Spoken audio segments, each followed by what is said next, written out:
ਸਾਧ ਸੰਗਤ ਵਾਹਿਗੁਰੂ ਜੀ ਕਾ ਖਾਲਸਾ ਵਾਹਿਗੁਰੂ ਜੀ ਕੀ ਫਤਿਹ। ਅੱਜ ਆਪਾਂ 148 ਅੰਗ ਤੋਂ ਗਿਆਨ ਸ਼ੁਰੂ ਕਰਨਾ ਹੈ ਜੀ। ਜਿਹੜੀ ਆਪਾਂ ਮਾਝ ਰਾਗ ਦੇ ਵਿੱਚ ਵਾਰ ਲੈ ਰਹੇ ਹਾਂ। ਪਹਿਲੀ ਪਾਤਸ਼ਾਹੀ ਦੀ 27 ਪੌੜੀਆਂ ਹੈਗੀਆਂ ਉਹਦੀਆਂ, ਅਤੇ ਆਪਾਂ ਹੁਣ 23ਵੀਂ ਪੌੜੀ 'ਤੇ ਆ ਗਏ ਹਾਂ ਭਾਈ। ਗਿਆਨ ਨੇ ਪੌੜੀ ਕਹਿੰਦੇ ਆ, ਉਚਾਈ ਵਧੀ ਜਾਂਦੀ ਹੈ, ਉਚਾਈ ਇਹਦੀ ਗਿਆਨ ਦੀ। 23ਵੀਂ ਪੌੜੀ ਹੈ, ਸ਼ਲੋਕ ਹੈਗੇ ਪਹਿਲੀ ਪਾਤਸ਼ਾਹੀ ਦਾ ਹੀ ਸ਼ਲੋਕ ਲੱਗਿਆ ਹੋਇਆ। ਸ਼ਲੋਕ ਮਹਲਾ ਪਹਿਲਾ, ਅੰਗ 148 148। ਮਾਰੂ ਮੀਂਹ ਨਾ ਤ੍ਰਿਪਤਿਆ, ਅੱਗੀ ਲਹਿ ਨਾ ਭੁੱਖ। ਮਾਰੂ ਜਿਹੜਾ ਹੁੰਦਾ ਹੈ, ਰੇਤੀਲਾ ਇਲਾਕਾ ਹੁੰਦਾ ਹੈ, ਉਹ ਮੀਂਹ ਨਾਲ ਰੱਜਦਾ ਨਹੀਂ ਹੈ ਭਾਈ, ਉਹ ਫਿਰ ਸੁੱਕਾ ਦਾ ਸੁੱਕਾ ਹੀ ਨਜ਼ਰ ਆਉਂਦਾ ਹੈ। ਮਾਰੂ ਮੀਂਹ ਨਾ ਤ੍ਰਿਪਤਿਆ, ਅੱਗੀ ਲਹਿ ਨਾ ਭੁੱਖ। ਅੱਗ ਜਿਹੜੀ ਆ ਉਹਨੂੰ ਜਿਹੜੀ ਹੈਗੀ ਆ, ਅੱਗ ਦੀ ਭੁੱਖ ਨਹੀਂ ਲੈਂਦੀ ਭਾਈ, ਜਿੰਨੀ ਮਰਜ਼ੀ ਲੱਕੜ ਪਾਈ ਜਾਓ, ਕਹਿੰਦੀ ਹੋਰ ਲਿਆ ਹੋਰ ਲਿਆ ਹੋਰ ਲਿਆ।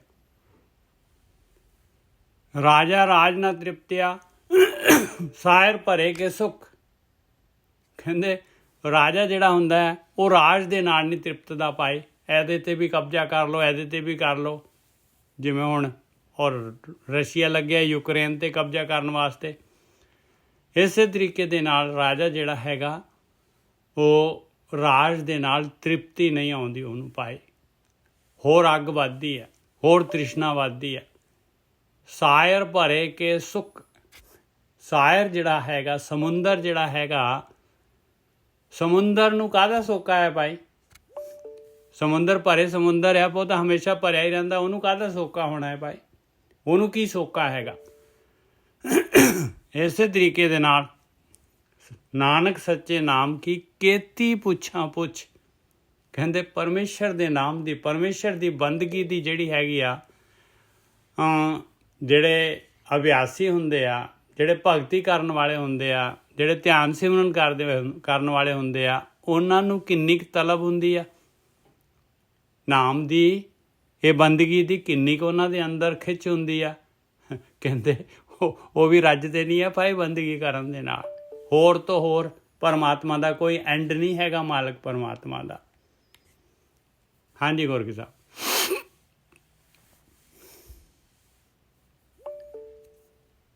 ਠੀਕ ਹੈ ਸਾਧ ਸੰਗਤ ਜੀ, ਪਹਿਲੀ ਤੁਕ 'ਚ ਉਹਨਾਂ ਨੇ ਸਾਨੂੰ ਸਮਝਾਇਆ ਹੈ ਕਿ ਜਿੱਦਾਂ ਮਾਰੂ ਥਲ, ਜਿੱਥੇ ਰੇਤ ਹੀ ਰੇਤ ਹੁੰਦੀ ਹੈ, ਤੇ ਉੱਥੇ ਜਦੋਂ ਪਾਣੀ ਸੁੱਟੀਏ ਤੇ ਉਹ ਜ਼ਮੀਨ ਜਿਹੜੀ ਉਹਦੀ ਪਿਆਸ ਨਹੀਂ ਬੁਝਦੀ।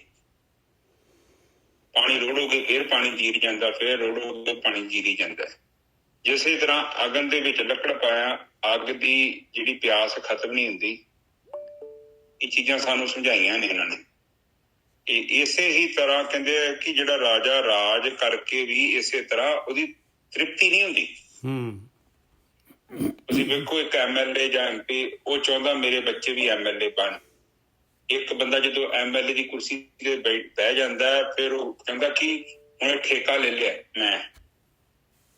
ਮੈਂ ਸਾਰੀ ਜ਼ਿੰਦਗੀ ਇਹ ਕੁਰਸੀ ਤੋਂ ਥੱਲੇ ਨਹੀਂ ਉਤਰਨਾ, ਭਾਵੇਂ ਜੋ ਮਰਜ਼ੀ ਕੁਛ ਕਰਨਾ ਪਵੇ। ਉਹ ਕੇਅਰ ਨਹੀਂ ਕਰਦਾ, ਉਹ ਹੁੱਕ ਤੇ ਕਰੁੱਕ ਜੋ ਮਰਜ਼ੀ ਕਰੇਗਾ, ਉਹ ਉਸ ਨੂੰ ਛੱਡੇਗਾ ਹੀ ਨਹੀਂ। ਕਿਉਂ? ਕਿਉਂਕਿ ਰਾਜ ਜਿਹੜਾ ਮਿਲਿਆ ਹੈ, ਫਿਰ ਉਹ ਸ਼ਕਤੀ, ਉਹ ਫਿਰ ਉਹ ਚਾਹੁੰਦਾ ਹੈ ਕਿ ਮੇਰੇ ਕੋਲ ਪੱਕੀ ਬਣੀ ਰਵੇ। ਇਸੇ ਤਰ੍ਹਾਂ ਕਈ ਅਫਸਰ ਹੁੰਦੇ ਨੇ, ਉਹ ਜਿਹੜੀ ਮਿਨਿਸਟਰ ਦੀ ਗੱਲ ਨਹੀਂ ਕੀਤੀ, ਕਿਸੇ ਰਾਜੇ ਦੀ ਗੱਲ ਨਹੀਂ ਕੀਤੀ। ਉਹ ਬੰਦਾ ਜਦੋਂ ਉਹਦੇ ਕੋਲ ਕੁਰਸੀ ਹੁੰਦੀ ਹੈ ਨਾ, ਉਹਦਾ ਦਿਮਾਗ ਖਰਾਬ ਹੋ ਜਾਂਦਾ। ਉਹ ਸੋਚਦਾ ਕਿ ਮੇਰੇ ਤੇ ਸ਼ਕਤੀ ਹੈਗੀ ਹੈ, ਪਰ ਉਹਨੂੰ ਨਹੀਂ ਪਤਾ ਤੇਰੇ ਤੇ ਥੋੜੀ ਸ਼ਕਤੀ ਹੈਗੀ ਹੈ, ਉਹਦੀ ਕੁਰਸੀ ਦੀ ਸ਼ਕਤੀ ਹੈ। ਉਹ ਸੋਚਦਾ ਕਿ ਇਹ ਜਿਹੜੇ ਬਾਹਰ ਪੂਅਨ ਅਸਿਸਟੈਂਟ ਪਤਾ ਨਹੀਂ ਕਿੰਨੇ ਕੁ ਸਲੂਟ ਮਾਰੀ ਜਾਂਦੇ, ਮੇਰੇ ਅੱਗੇ ਪਿੱਛੇ ਭੱਜੇ ਫਿਰਦੇ, ਮੈਂ ਕੋਈ ਸਾਧ ਹਾਂ, ਮੈਂ ਬੜਾ ਫਲਾਨਾ ਤੇ ਮੈਂ ਬੜਾ ਢਿਮਕਾ।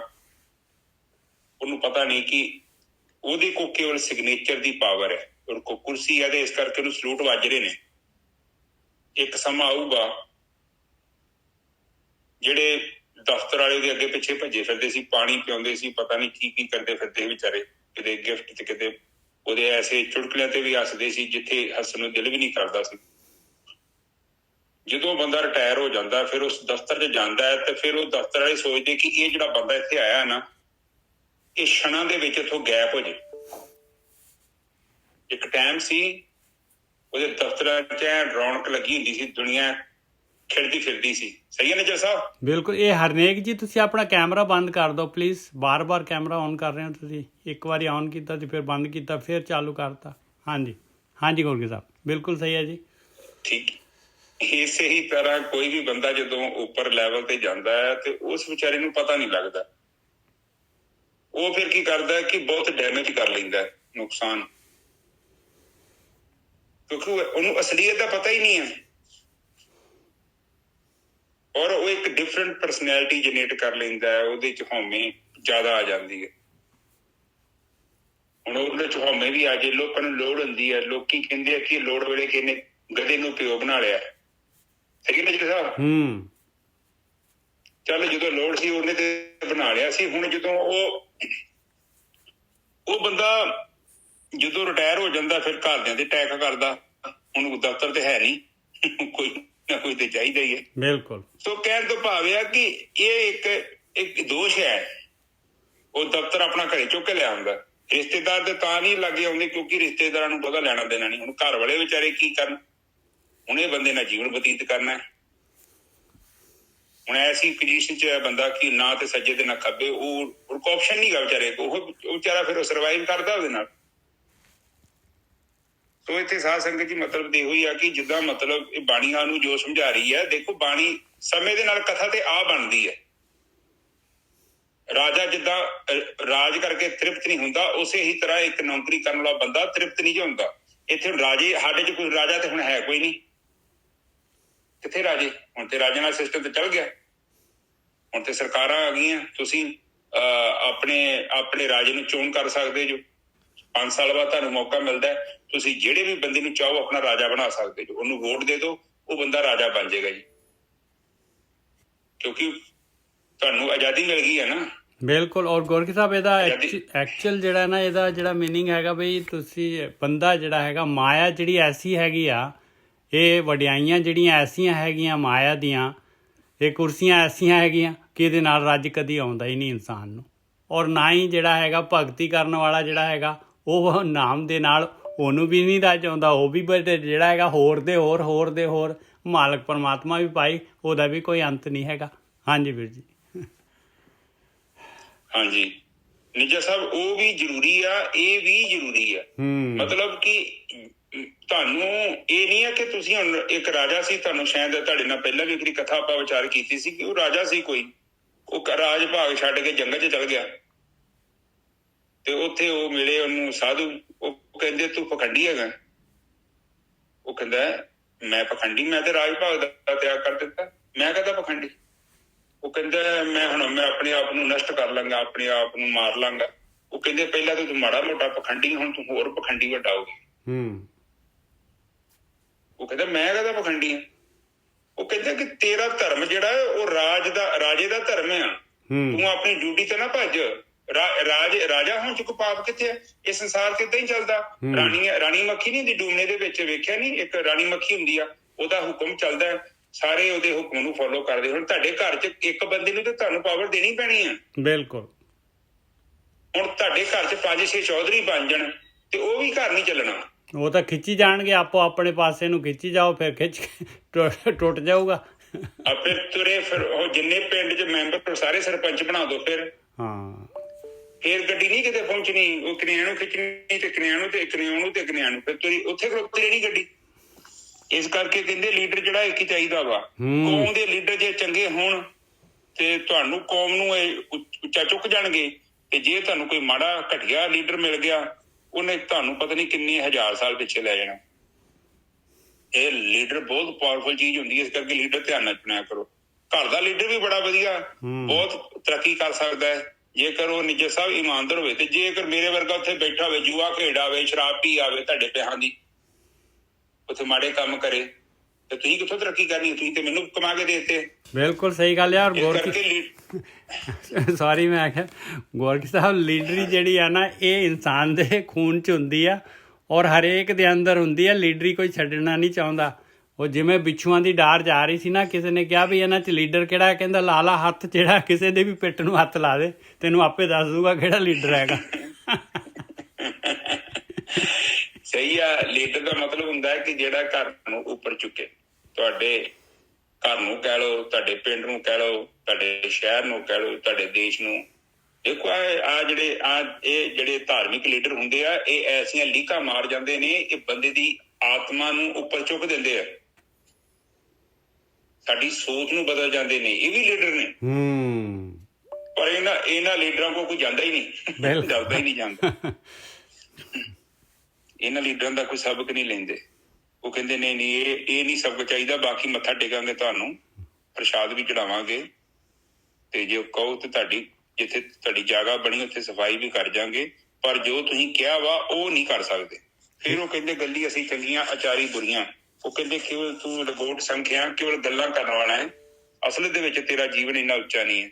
ਤੇ ਜੇਕਰ ਉੱਚਾ ਨਹੀਂ ਹੈ ਤੇ ਉਹ ਕਹਿੰਦੇ ਤੂੰ ਵਿਖਿਆ ਦੇ ਨਾਲ ਆਪਣਾ ਜੀਵਨ ਬਤੀਤ ਕਰ ਰਿਹਾ, ਤੇਰੀ ਜ਼ਿੰਦਗੀ ਸੱਚ ਨਹੀਂ ਹੈਗਾ। ਠੀਕ ਹੈ ਜੀ। ਲੀਡਰ ਦਾ ਮਤਲਬ ਇਹ ਹੈ ਕਿ ਸੱਚ ਦੇ ਨਾਲ ਚੱਲਣਾ ਹੈ, ਸੱਚ ਦੇ ਨਾਲ ਜੀਵਨ ਬਤੀਤ ਕਰਨਾ ਹੈ, ਜੋ ਸਹੀ ਹੈ ਉਹ ਕਰਨਾ ਹੈ, ਜੋ ਗਲਤ ਹੈ ਉਹ ਭਾਵੇਂ ਕੁਛ ਵੀ ਹੈ ਉਸ ਤੋਂ ਗੁਰੇਜ਼ ਕਰਨਾ। ਠੀਕ ਹੈ ਜੀ, ਅੱਗੇ ਚਲੀ ਨਿਜੇ ਸਾਹਿਬ।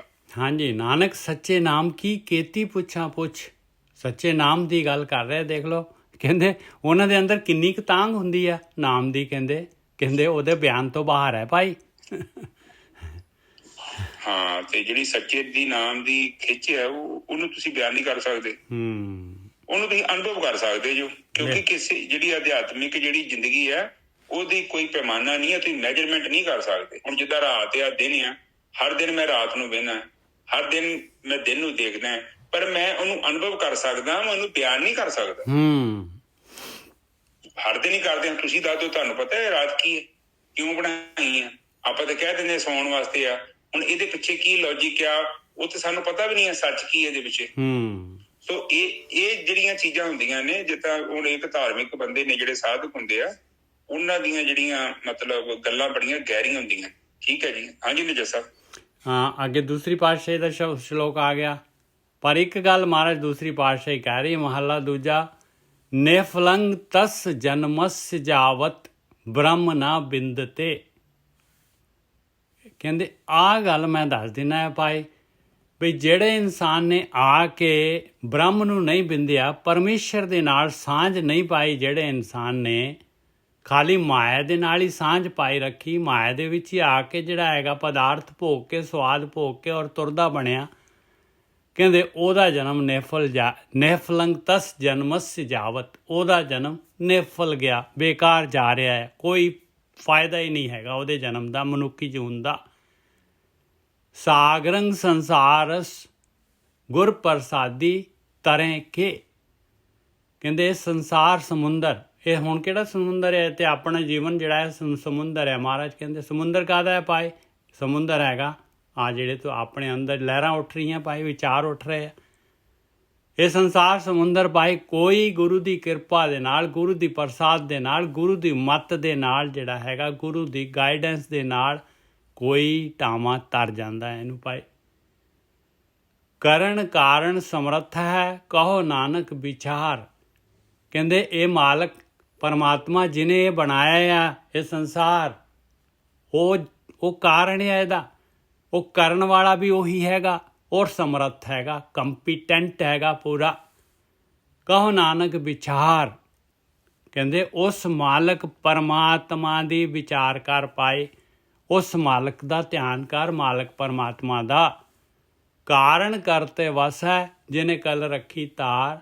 ਔਰ ਸਾਰੀ ਚੀਜ਼ ਦੀ ਕਲਾ, ਸਾਰੀ ਚੀਜ਼ ਦੀ ਜਿਹੜੀ ਹੈਗੀ ਆ, ਇਹ ਉਹਦੀ ਪੂਰੀ ਦੀ ਪੂਰੀ, ਇਹ ਸੰਸਾਰ ਜਿਹੜਾ ਹੈਗਾ ਇਹਦੇ ਪਿੱਛੇ ਦੀ ਸ਼ਕਤੀ ਜਿਹੜੀ ਹੈਗੀ ਉਹ ਸਾਰੀ ਮਾਲਕ ਪਰਮਾਤਮਾ ਨੇ ਆਪਣੇ ਹੱਥ ਦੇ ਵਿੱਚ ਰੱਖੀ ਹੋਈ, ਉਹਦੇ ਹੱਥ ਦੇ ਵਿੱਚ ਹੈ। ਕਾਰਨ ਕਰਤੇ ਵਸ ਹੈ ਜਿਹਨੇ ਕਲ ਰੱਖੀ ਧਾਰ। ਉਹਨੇ ਜਿਹੜੀ ਹੈਗੀ ਕਲਾ, ਜਿਹੜੀ ਹੈਗੀ ਕਲਾ ਦੇ ਨਾਲ ਇਹ ਸੰਸਾਰ ਨੂੰ ਜਿਹੜਾ ਹੈਗਾ ਉਹਨੇ ਆਪਣੀ ਸ਼ਕਤੀ ਦੇ ਨਾਲ ਜਿਹੜਾ ਥੰਮਿਆ ਹੋਇਆ ਹੈ। ਹਾਂਜੀ ਵੀਰ ਜੀ। ਹਾਂਜੀ ਠੀਕ ਹੈ ਜੀ। ਦੇਖੋ ਉੱਪਰ ਤੋਂ ਚ ਲਿਖਿਆ ਕਿ ਨਿਫਲ ਤੇ ਜਨਮ ਜਾਵਤ ਬ੍ਰਹਮ ਨਾ ਬਿੰਦਤੇ। ਨਿਫਲੰਗ ਉੱਪਰ ਟਿੱਪੀ ਹੈ ਨਾ, ਉਹਦੇ ਗੱਗੇ ਦਾ ਅੱਖਰ ਦਊਗੀ, ਨਿਫਲੰਗ ਤਸ ਜਨਮਸ ਜਾਵਤ। ਇਹ ਸੰਸਕ੍ਰਿਤੀ ਹੈਗੀ ਆ ਇਹ। ਹਾਂਜੀ ਵੀਰ ਜੀ। ਉਹ ਕਹਿੰਦੇ ਕਿ ਤੁਹਾਨੂੰ ਮਨੁੱਖਾ ਜੀਵਨ ਮਿਲਿਆ ਹੋਵੇ ਤੇ ਜੇਕਰ ਤੁਸੀਂ ਬ੍ਰਹਮ ਨੂੰ ਨਹੀਂ ਜਾਣਿਆ ਤੇ ਕਹਿੰਦੇ ਕੋਈ ਫਾਇਦਾ ਨਹੀਂ ਹੋਇਆ ਤੁਹਾਡੇ ਇਸ ਜੀਵਨ ਦਾ, ਬਹੁਤ ਵੱਡਾ ਘਾਟਾ ਖਾ ਲਿਆ ਤੁਸੀਂ। ਨਿਫਲੰਤ, ਬਿਲਕੁਲ ਕਹਿੰਦੇ ਟੋਟਲ ਵੇਸਟ, ਕਿਉਂਕਿ ਜਿਹੜੀ ਚੀਜ਼ ਨੂੰ ਜਾਣਨਾ ਸੀ ਉਹਨੂੰ ਛੱਡਤਾ ਤੇ ਮਾਇਆ ਦੇ ਵਿੱਚ ਹੀ। ਕੱਲ ਹੀ ਬਾਣੀ ਚ ਕਿਹਾ ਸੀ ਕਿ ਜਿਹੜਾ ਬੰਦਾ ਵਿਖਿਆ ਦੇ ਨਾਲ ਆਪਣਾ ਜੀਵਨ ਬਤੀਤ ਕਰਦਾ ਹੈ ਔਰ ਪੁਰਸ਼ ਨੂੰ ਛੱਡ ਦਿੰਦਾ ਹੈ ਤੇ ਉਹ ਕੋਈ ਬਹੁਤਾ ਵਧੀਆ ਡਿਸੀਜਨ ਨਹੀਂ ਲਿਆ ਉਹਨੇ, ਬਹੁਤ ਘਟੀਆ ਡਿਸੀਜਨ ਲੈ ਲਿਆ। ਔਰ ਆਪ ਜਸਟ ਦੇਖੋ, ਫਿਰ ਕਹਿੰਦੇ ਬਾਣੀ ਕਹਿੰਦੀ ਪੂਰਿਆਂ ਦੇ ਪੂਰ ਜਾ ਰਹੇ। ਅੱਜ ਵੀ ਮੈਂ ਬਾਣੀ ਸੁਣ ਰਿਹਾ ਸਾਂ, ਬਾਣੀ ਉੱਤੇ ਮੈਂ ਵਾਕ ਤੇ ਗਿਆ ਤੇ ਕਹਿੰਦੇ ਸਾਧੂ ਮਾਨ ਤਿਆਗੋ, ਸਾਧੋ ਮਨ ਕਾ ਮਾਨ ਤਿਆਗੋ। ਹਾਂ, ਉਹ ਮੈਂ ਫਿਰ ਵੇਖਿਆ ਕਿ ਇਹ ਨਹੀਂ ਕਿਹਾ ਲੋਕੋ ਮਨ ਕਾ ਮਾਨ ਤਿਆਗੋ, ਕਹਿੰਦੇ ਸਾਧੂ। ਆਮ ਬੰਦੇ ਨੂੰ ਨਹੀਂ ਬਾਣੀ ਨਾ ਸਮਝਾਇਆ ਜੇ ਉਹਨਾਂ ਨਾ, ਬਿਲਕੁਲ ਸਹੀ ਹੈ ਜੀ। They never talk about ordinary people. They always give message to certain small amount people ਜਿਹੜੇ ਇਸ ਰਸਤੇ ਤੇ ਚੱਲਣ ਦੇ ਇੰਟਰਸਟਡ ਨੇ। ਬਿਲਕੁਲ ਇੰਟਰਸਟਡ। ਆਰਡੀਨਰੀ ਬੰਦੇ ਨੂੰ ਕਿੱਥੇ ਪਤਾ ਰੱਬ ਰੂਬ ਕੀ ਹੈ, ਕਿਹੜੀ ਧਰਤੀ ਕਿੱਥੇ ਕੀ ਬਣਿਆ, ਉਹਨੂੰ ਕੇਵਲ ਆਪਣੇ ਪਦਾਰਥ ਹੀ ਦੇਖਦੇ ਆ।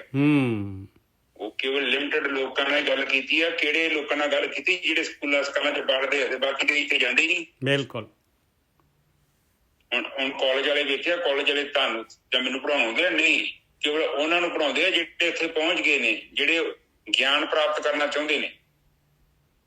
ਤੇ ਇਹੋ ਹੀ ਸਾਨੂੰ ਇਹੋ ਗੱਲ ਸਮਝਾ ਰਹੇ ਨੇ। ਦੇਖੋ, ਕਹਿੰਦੇ ਆ ਕਿ ਜਿਹੜਾ ਬੰਦਾ ਪ੍ਰਮਾਤਮਾ ਨੂੰ ਨਹੀਂ ਜਾਣਦਾ ਔਰ ਆਪਣਾ ਜੀਵਨ ਏਦਾਂ ਹੀ ਬਤੀਤ ਕਰ ਦਿੰਦਾ। ਦੇਖੋ, ਪਤਾ ਪ੍ਰਮਾਤਮਾ ਨੂੰ ਜਾਣਨ ਦਾ ਮਤਲਬ ਕੀ ਇੱਥੇ?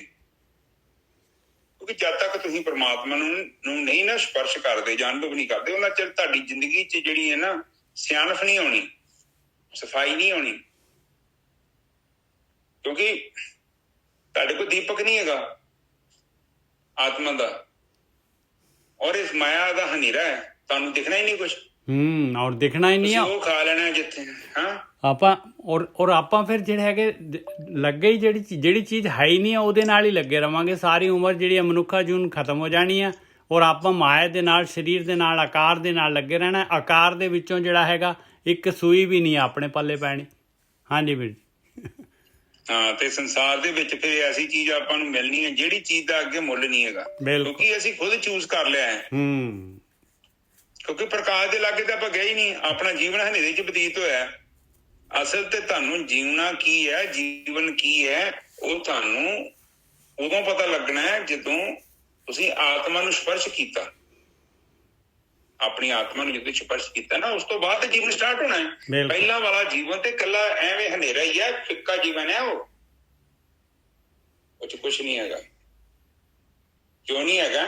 ਕਿਉਂਕਿ ਹਜੇ ਤੇ ਤੁਹਾਡੇ ਕੋਲ ਕੁੰਜੀ ਨਹੀਂ ਹੈਗੀ। ਜੀਵਨ ਨੂੰ ਜੀਣ ਦੇ ਲਈ ਨਿੱਜਾ ਸਾਹਿਬ ਕੁੰਜੀ ਤੇ ਆਤਮਾ। ਬਿਲਕੁਲ।